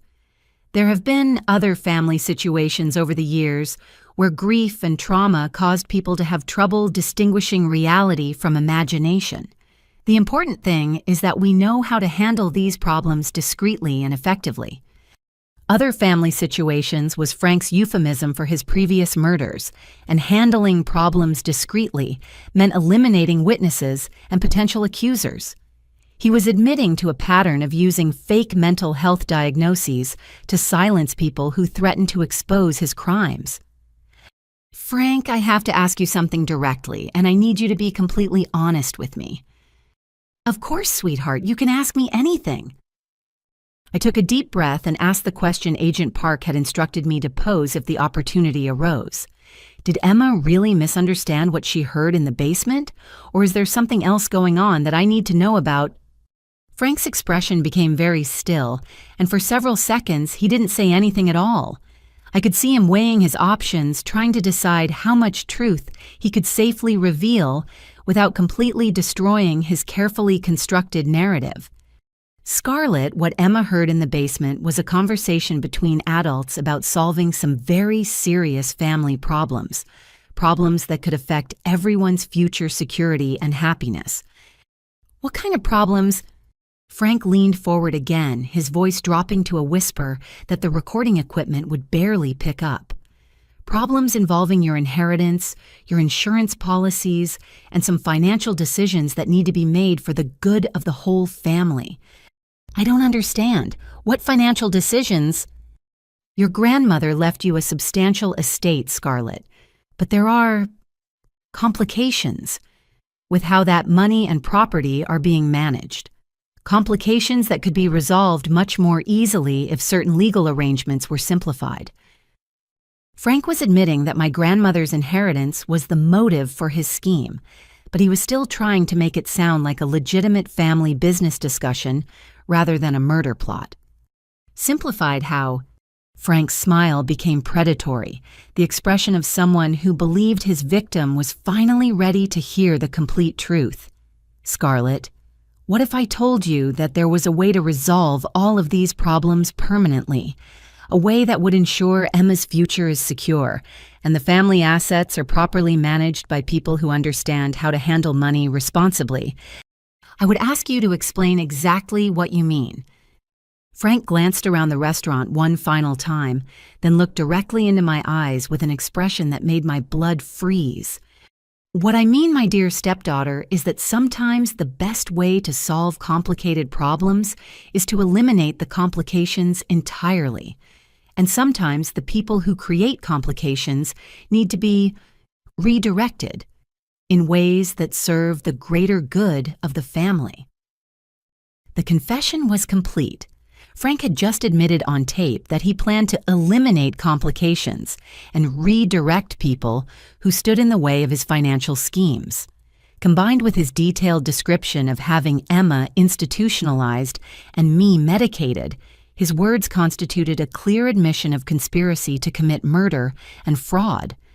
I saw Agent Park stand up from his table across the restaurant, speaking quietly into his phone as other agents began moving into position. Frank was still talking, still explaining his philosophy of solving family problems through redirection, completely unaware that his own words had just sealed his fate. The trap had worked perfectly. Frank's arrogance and need to demonstrate his cleverness had led him to confess everything on tape, providing the FBI with evidence that would not only convict him for planning my murder, but would also help them prosecute him for the deaths of his previous wives. As federal agents closed in around our table, I realized that Frank had made the same mistake that had destroyed every criminal throughout history. He had underestimated his victims and overestimated his own intelligence. The hunt was over, and justice was about to be served. Frank was still explaining his philosophy of family problem solving when Agent Park appeared beside our table, his badge clearly visible as he placed his hand firmly on Frank's shoulder. Franklin Morrison, you're under arrest for conspiracy to commit murder, fraud, and identity theft, Agent Park said in a clear, authoritative voice that carried across the restaurant. Frank's face went through a series of transformations in the span of 3 seconds.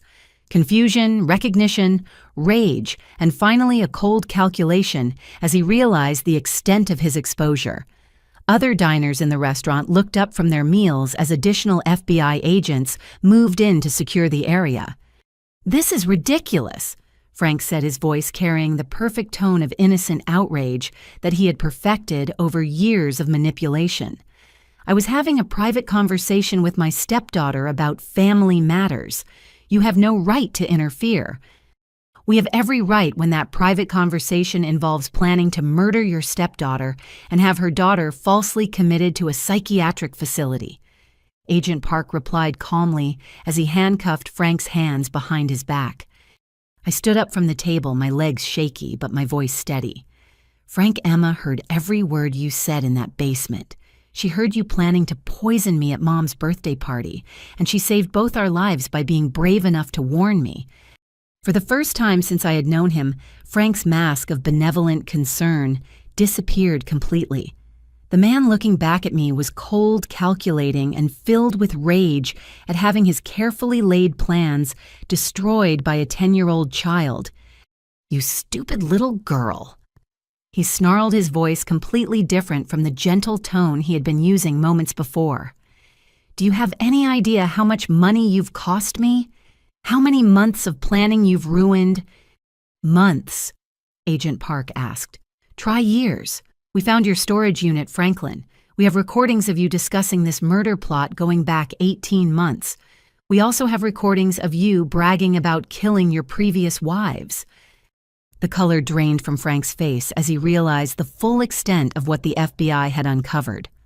"Those recordings are private property. You had no right to access them. We had court orders based on evidence provided by Mrs. Johnson and her daughter, evidence that led us to connect you to unsolved murders in 6 different states." As Agent Park led Frank toward the restaurant exit, other FBI agents were simultaneously moving in on the rest of the conspiracy. Agent Park's radio crackled with updates from teams that were arresting Bradley and Susan at their respective homes. "Bradley Hoffman is in custody at his residence," came the first report. "We found additional forged documents and correspondence with the fake law firm." "Susan Patterson arrested without incident at her workplace," came the second report.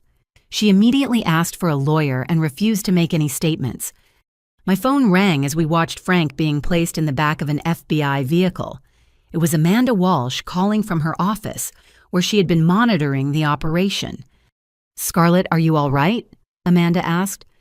"I'm okay. Shaken up, but okay. Is Emma safe?" "Emma is fine. She's been watching the arrests on television with the agents protecting her, and she's very proud of how brave you were today." As the FBI vehicles drove away with Frank in custody, I realized that this nightmare was finally coming to an end. But Agent Park had one more revelation that would show the true scope of Frank's criminal operation. "Scarlett, we need to talk about what we found when we searched your mother's house this morning," Agent Park said as we walked to his car. "What did you find?"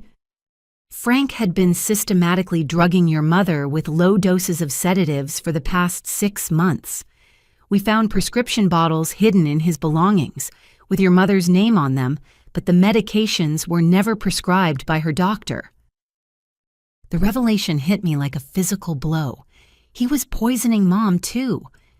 Slowly and carefully, making her confused and compliant so she wouldn't question his activities or notice his suspicious behavior. Your mother had no idea she was being drugged, which is why she never suspected that Frank was planning to kill you. I thought about Mom's behavior over the past few months, how tired she had seemed, how often she forgot things, how she had deferred to Frank's opinions even when they seemed unusual. I had attributed her changes to normal aging and the stress of adjusting to life after losing my grandmother, never imagining that her own husband was systematically poisoning her. Is she going to be all right? She's in the hospital now getting the drugs flushed from her system. The doctors expect her to make a complete recovery, but it will take several weeks for her to fully understand what Frank did to her and your family. As Agent Park drove me to the safe house where Emma was waiting, I tried to process the magnitude of what we had uncovered. Frank hadn't just been planning to kill me for money. He had been systematically destroying my entire family, drugging my mother into compliance while he forged documents and built his case for having Emma institutionalized. Agent Park, how many other families has Frank destroyed? We're still investigating, but we believe he's responsible for at least 8 deaths over the past 15 years, possibly more. Your courage in gathering evidence and Emma's bravery in speaking the truth is going to help us bring justice for all of those victims. When we arrived at the safe house, Emma ran into my arms with such force that she nearly knocked me over. She was laughing and crying at the same time, relief and joy and pride all mixed together in her bright expression. "Mommy, we caught him. We caught all of them." "Yes, baby, we did. And they're never going to hurt anyone else again." Agent Park knelt down to Emma's level. "Emma, I want you to know that you're a hero. Your courage and intelligence saved your mother's life and helped us solve crimes that go back many years. A lot of families are going to get justice because you were brave enough to speak the truth." Emma looked up at me with serious eyes. "Mommy, are we safe now?" I hugged her tighter, feeling the weight of months of fear and uncertainty finally lifting from my shoulders. "Yes, sweetheart, we're safe now. We can go home." As we prepared to leave the safe house and return to our real lives, I realized that Frank had made one final miscalculation. He had assumed that love and family bonds were weaknesses that could be exploited and manipulated. Instead, Our love for each other had given us the strength to fight back against his evil and protect not only ourselves, but countless other potential victims. The nightmare was over, but the lessons Emma and I had learned about courage, truth, and the power of believing in each other would stay with us forever. 6 months later, I sat in a federal courthouse watching Frank face the consequences of his crimes. The man who had once seemed like a caring stepfather now looked small and defeated in his orange prison jumpsuit, his hands shackled as he stood before Judge Patricia Williams for sentencing. The trial had been a revelation of evil that exceeded even my worst fears. FBI investigators had uncovered evidence connecting Frank to 11 murders spanning 2 decades, each one carefully planned and executed for financial gain. His real name was Franklin Morrison, and he had used at least 6 different identities as he moved across the country targeting vulnerable women. Mr. Morrison, the evidence presented in this case, reveals a pattern of predatory behavior that spans multiple states and has resulted in the deaths of 11 innocent people. Judge Williams said, her voice carrying the weight of absolute moral authority, "You have shown no remorse for your actions and have continued to maintain your innocence despite overwhelming evidence of your guilt." Emma sat beside me in the courtroom gallery, now 11 years old, and remarkably poised as she watched the man who had tried to destroy our family face justice. She had testified during the trial with a clarity and courage that impressed everyone in the courtroom, never wavering from her account of what she had overheard that day in my mother's basement. "The recordings recovered from your storage unit reveal a level of premeditation and callousness that defies comprehension," the judge continued. "You documented your crimes with pride, discussing your victims as nothing more than financial opportunities to be exploited and eliminated." Frank's lawyer had tried to argue that his client suffered from mental illness and deserved consideration for diminished capacity, but the prosecution had demonstrated that Frank's actions were the product of calculated greed, not psychological impairment. His meticulous planning, his ability to maintain false identities for years at a time, and his systematic approach to identifying and targeting victims all prove that he was fully aware of his actions and their consequences. "You exploited the trust and love of families who welcomed you into their lives, and you used their vulnerability as a weapon against them," Judge Williams said. "The impact of your crimes extends far beyond your direct victims to include children who lost their mothers, parents who lost their daughters, and communities that lost valuable members." Bradley and Susan had been sentenced the previous week after pleading guilty to conspiracy charges. Bradley received 25 years in federal prison for his role in planning my murder and helping Frank forge documents. Susan received 20 years after her lawyer convinced the court that Frank had manipulated her through psychological abuse, though she still bore full responsibility for choosing to participate in a plot to kill her own niece. The court has reviewed the victim impact statements submitted by surviving family members, and their words paint a picture of devastation that your actions have caused across multiple states and communities. The judge continued.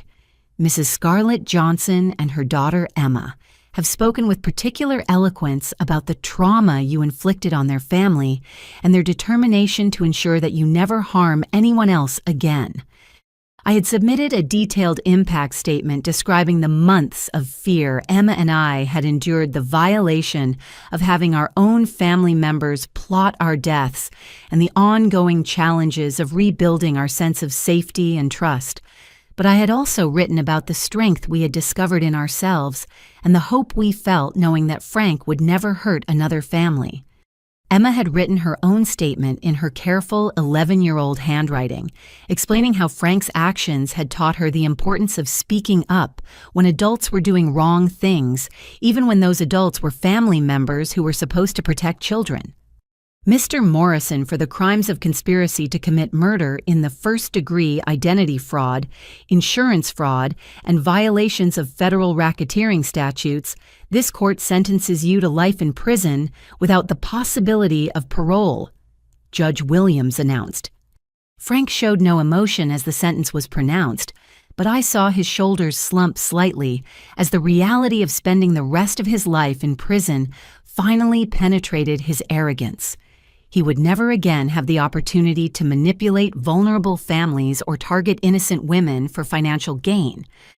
Additionally, the court orders restitution in the amount of $2.7 million to be distributed among the families of your victims, though no amount of money can compensate for the lives you have taken or the trauma you have caused.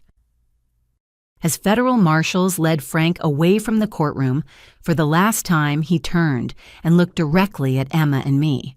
For just a moment, I saw a flash of the rage that had driven him to commit so many terrible crimes, but it was quickly replaced by the hollow emptiness of a man who had lost everything. Emma squeezed my hand as we watched Frank disappear through the door that would take him to federal prison for the rest of his life. "Mommy, it's really over now, isn't it?" "Yes, baby, it's really over." Outside the courthouse, Agent Park and attorney Amanda Walsh were waiting to congratulate us on the successful conclusion of the case. Over the past 6 months, they had become more than professional allies. They had become genuine friends who had helped us navigate the complex legal process and rebuild our sense of security. "Scarlett, I want you to know that your courage in gathering evidence and Emma's bravery in testifying helped us close cold cases in 6 different states," Agent Park said. "Frank's conviction brings justice not just for your family, but for all the families he destroyed over the years." Amanda Walsh had helped us through the legal proceedings while also assisting with the practical challenges of rebuilding our lives. She had worked with my employer to ensure my job was protected during the trial, helped us access counseling services to process our trauma, and even helped us navigate the media attention that came with being at the center of such a high-profile case. "You two have shown incredible strength throughout this entire ordeal," Amanda said. "Frank thought he could manipulate and intimidate you into silence, but instead you fought back and won." As we drove home from the courthouse, Emma was unusually quiet. Finally, she asked the question that had been weighing on both our minds. "Mommy, do you think there are other bad people like Frank out there?" "Probably," I answered honestly. "But I also think there are a lot more good people who will fight to protect innocent families when they understand what's happening. Like Agent Park and Mrs. Walsh and Mrs. Rodriguez and Dr. Chen. Exactly like them, and like you, Emma. You're one of the good people who fights back when someone tries to hurt innocent people." Emma smiled, the first completely carefree expression I had seen on her face in months. "I'm glad we're the good guys, Mommy." "Me too, baby, me too." As we pulled into the driveway of our little yellow house on Oak Street, I realized that Frank's greatest failure wasn't just underestimating our courage or intelligence. His greatest failure was assuming that evil would always triumph over good, that manipulation would always defeat truth, and that fear would always conquer love.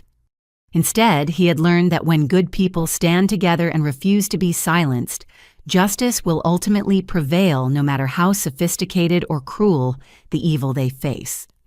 The nightmare was over and we could finally begin to heal. 1 year after Frank's sentencing, Emma and I sat in Dr. Jennifer Martinez's office for what would be our final family therapy session. The past 12 months had been a journey of healing that neither of us could have imagined when we first fled from my mother's birthday party in terror. When you first came to see me, both of you were dealing with severe trauma from betrayal by family members and the ongoing threat to your safety. Dr. Martinez said, reviewing her notes from our early sessions. Emma was having nightmares about adults hurting her mother, and Scarlett, you were struggling with trust issues and hypervigilance. I remember feeling like I could never be safe anywhere. I said, thinking back to those early months when I checked locks obsessively and jumped at every unexpected sound. I couldn't believe that my own family had tried to kill me, and I didn't know who else might be dangerous. Emma, now 12 years old and noticeably more confident than she had been a year ago, added her own perspective. I kept worrying that other adults might be lying to us the way Frank and Uncle Bradley and Aunt Susan did. It was hard to know who to trust. Dr. Martinez had helped us work through the complex emotions that came with surviving such an extreme betrayal. She had taught us techniques for managing anxiety, helped us rebuild our sense of safety, and guided us through the process of learning to trust people again without becoming naive or vulnerable. Or, what do you think has been the most important part of your healing process?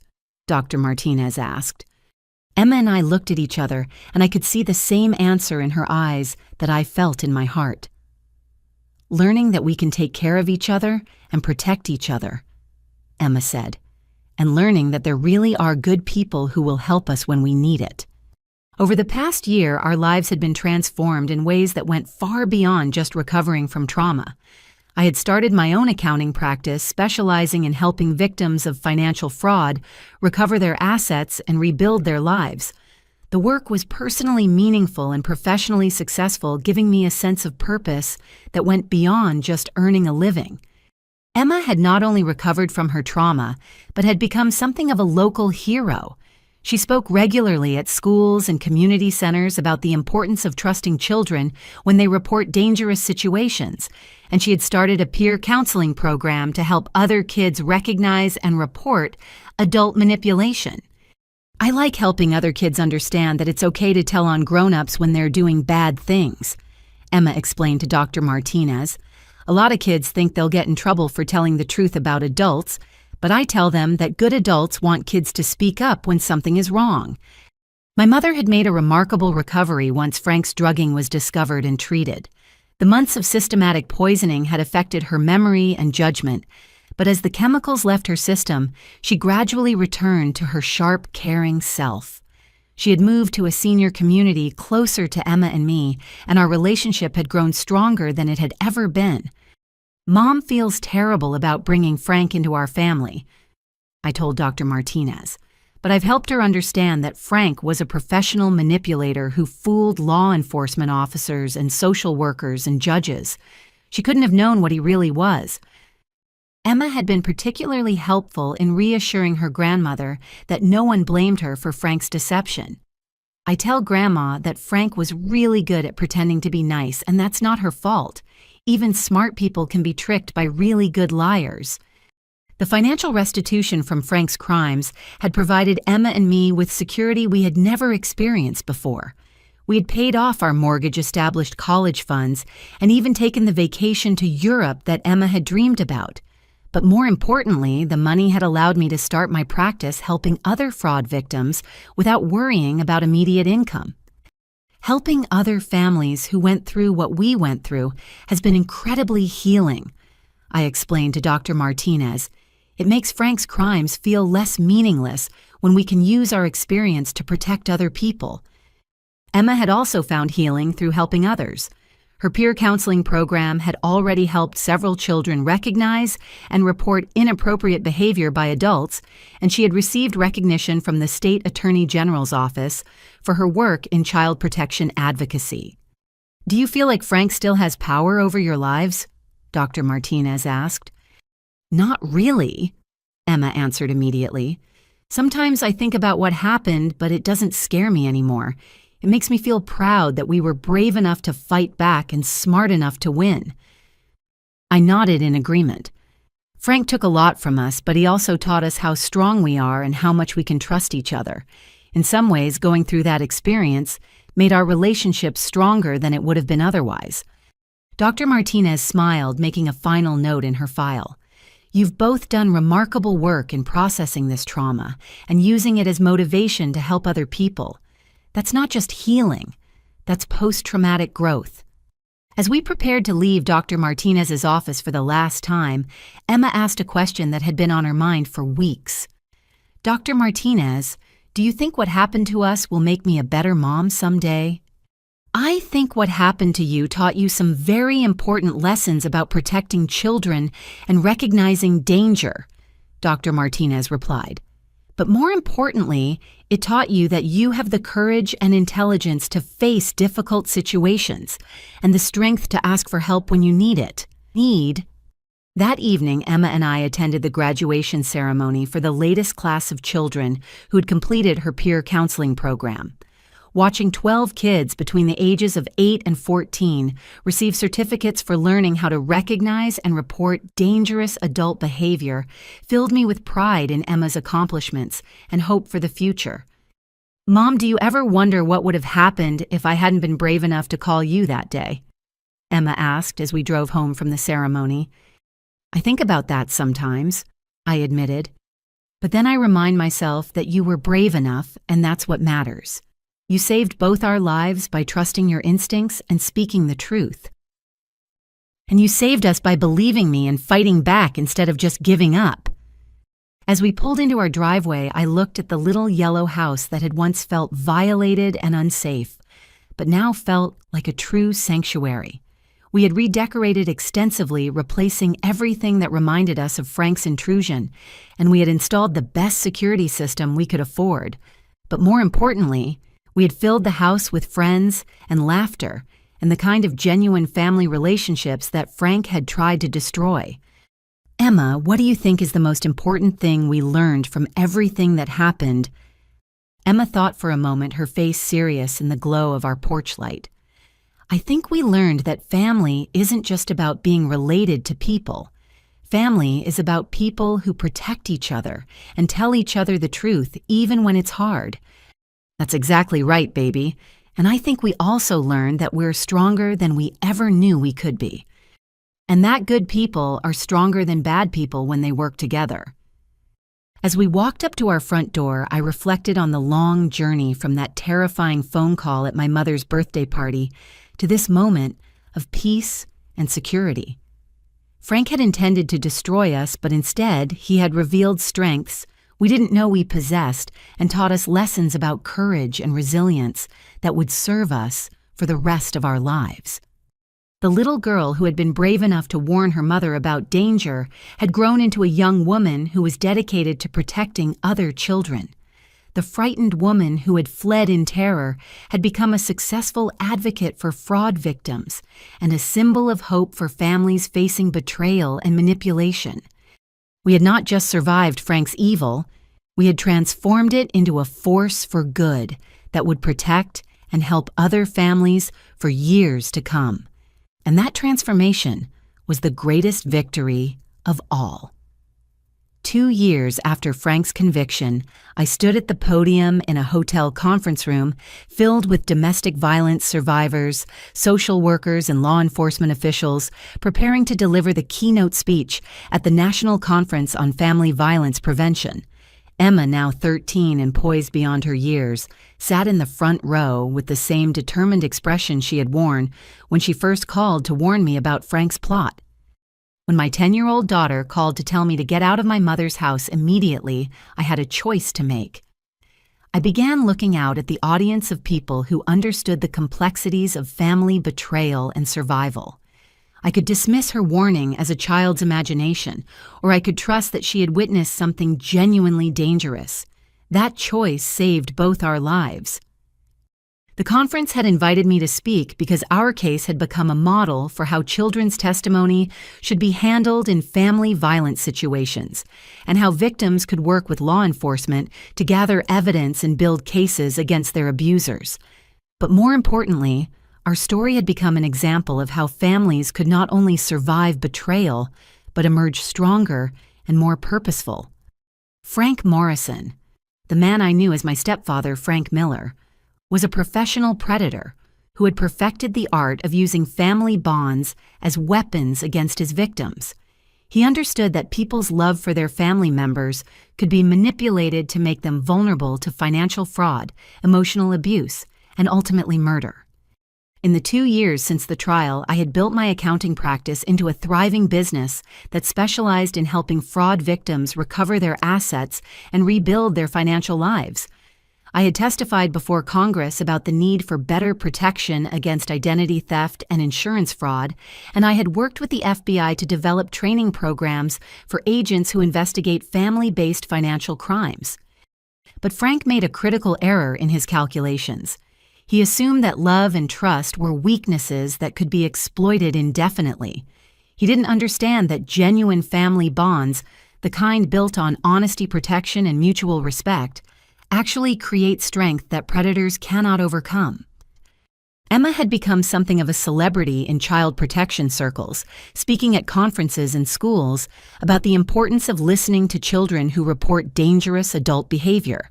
She had been featured in national magazines and had even testified before a Senate subcommittee about improving child witness protection programs. My daughter Emma taught me that children often see truth more clearly than adults do, because they haven't yet learned to make excuses for inexcusable behavior. When Emma told me that the adults in our family were planning to hurt me, she wasn't being dramatic or imaginative. She was being accurate. The audience included several families who had survived similar ordeals, and I could see recognition in their faces as I described the process of learning to trust again after such profound betrayal. One woman in the third row was crying quietly, probably remembering her own moment of realization that someone she loved was trying to harm her. The most important lesson Emma and I learned is that family is not defined by blood relationships or legal documents. Family is defined by the actions people take to protect and care for each other. The people who tried to kill us for money were related to us, but they were not our family. Our real family consists of the people who believed us when we told the truth, who stood with us when we faced danger, and who helped us rebuild our lives when the nightmare was over. After the conference, Emma and I drove to our favorite restaurant to celebrate what had become an annual tradition, marking the anniversary of Frank's sentencing with a dinner where we talked about our goals for the coming year and reflected on how far we had traveled from those terrifying days when we were hiding in motel rooms. "Mom, do you think we'll always be helping families like ours?" Emma asked as we waited for our food to arrive. "I think we'll be helping people in some way for the rest of our lives," I replied, "whether it's fraud victims or child witnesses or just people who need to know that they can survive betrayal and build better lives." Emma had already decided that she wanted to become a child psychologist, specializing in trauma recovery, and she was taking advanced courses in psychology and social work at her high school. She had also started working part-time at a local crisis center, answering phones and providing peer support to other teenagers who were dealing with family violence. "Sometimes I think about what kind of person I would have become if Frank had succeeded in his plan," Emma said thoughtfully. "I would have grown up thinking that my mother had died accidentally, never knowing that she was murdered by people who were supposed to love us." "But that didn't happen," I reminded her. "You were brave enough to speak up, and I was smart enough to listen to you. We protected each other. And now we protect other people too." Our conversation was interrupted by the arrival of our server, a young woman named Sarah, who had become familiar with our monthly visits to the restaurant. As she set down our plates, she mentioned that she was studying criminal justice at the community college and hoped to become a victim advocate. "I've been following your story since the trial," Sarah said. "My professor assigned your congressional testimony as required reading in our family violence class. What you and Emma did to fight back against your family members has inspired a lot of people." After Sarah left, Emma smiled at me across the table. "It's weird that we're inspiring people, isn't it? When we were hiding in those motel rooms, I never thought anyone would ever know about what happened to us. I think people find our story inspiring because it shows that ordinary families can overcome extraordinary evil when they stick together and refuse to give up," I said. "We weren't specially trained law enforcement officers or professional investigators. We were just a mom and daughter who loved each other enough to fight for our lives." As we ate dinner, Emma told me about her latest project at the crisis center, developing a program to help siblings support each other when one of their parents was abusive. She'd been working with a family where a 15-year-old boy was trying to protect his younger sister from their father's violence, and she was using her own experience to help them navigate the complex emotions of family betrayal. "The hardest part for kids is feeling like they're betraying their family by telling the truth about abuse," Emma explained. "I try to help them understand that protecting someone you love is not betrayal. It's the most important thing family members can do for each other." On our drive home, we passed the house where my mother had lived when Frank was manipulating her with drugs and lies. She had sold that house and moved to a senior living community where she had made new friends and built a life free from the shadows of Frank's deception. We visited her every Sunday for dinner, and she had become one of Emma's closest allies in the work of helping other families. "Mom, do you ever miss the way our family used to be before we knew the truth about Frank?" Emma asked as we turned into our driveway. It was a question she asked periodically, and my answer was always the same. I miss thinking that we had a big, loving, extended family, but I don't miss living with people who were planning to murder us. The family we have now is smaller, but it's real. And we have friends who are like family too. Exactly. Agent Park and Amanda Walsh and Dr. Martinez and Mrs. Rodriguez, they're all part of our chosen family. As we walked up to our front door, I noticed the new security system we had installed was working perfectly, and I felt the same sense of safety and peace that had taken months to rebuild after Frank's arrest. Our house was no longer a place where we hid from danger. It was a sanctuary where we planned our work to help other families and celebrated our victories over the people who had tried to destroy us. Emma, if you could give advice to other kids who might be in situations like the one we survived, what would you tell them? Emma considered the question carefully as we hung up our coats and settled into our living room. I would tell them to trust their instincts when something feels wrong, even if the adults involved are people they're supposed to love and respect. I would tell them that speaking the truth about dangerous adults is not tattling. It's protecting yourself and the people you care about. What else? I would tell them that surviving something terrible can actually make you stronger and give you the power to help other people who are going through the same thing. What Frank did to us was horrible, but it also taught us how brave we could be and how much good we could do with our lives. As we prepared for bed, I reflected on the remarkable journey that had brought us to this place of peace and purpose. Frank had intended to erase us from existence to steal our money and our lives and our future. Instead, his crimes had revealed strengths we never knew we possessed and had given us a mission that filled our lives with meaning. Emma had grown from a frightened 10-year-old into a confident teenager who was already making a difference in other people's lives. I had transformed from a naive woman who trusted too easily into a successful advocate who helped other families rebuild after betrayal and fraud. "Good night, Mom," Emma called from her bedroom. "I love you." "I love you too, baby. Sweet dreams." As I turned off the lights and checked our security system one final time, I realized that Frank's greatest failure had been underestimating the power of authentic love between a mother and daughter. He had assumed that fear and manipulation would always triumph over trust and courage. Instead, he had learned that when people truly love each other, they will fight harder and longer and more intelligently than any predator can anticipate. The little girl who had saved our lives with a phone call had become a young woman, dedicated to saving other children. The frightened mother who had fled into the night had become a voice for justice and protection for vulnerable families everywhere. We had not just survived Frank's evil, we had transformed it into a force for good that would protect countless other families for generations to come. And in doing so, we had discovered the most important truth of all, that love is not just an emotion, but an action, a choice, and ultimately the most powerful weapon against evil that has ever existed. Before going to sleep, I want to ask you something that I think about often. Have you ever had to choose between being polite to family members and protecting yourself or someone you love? How do you know when to trust your instincts, even when other people tell you you're being paranoid or dramatic?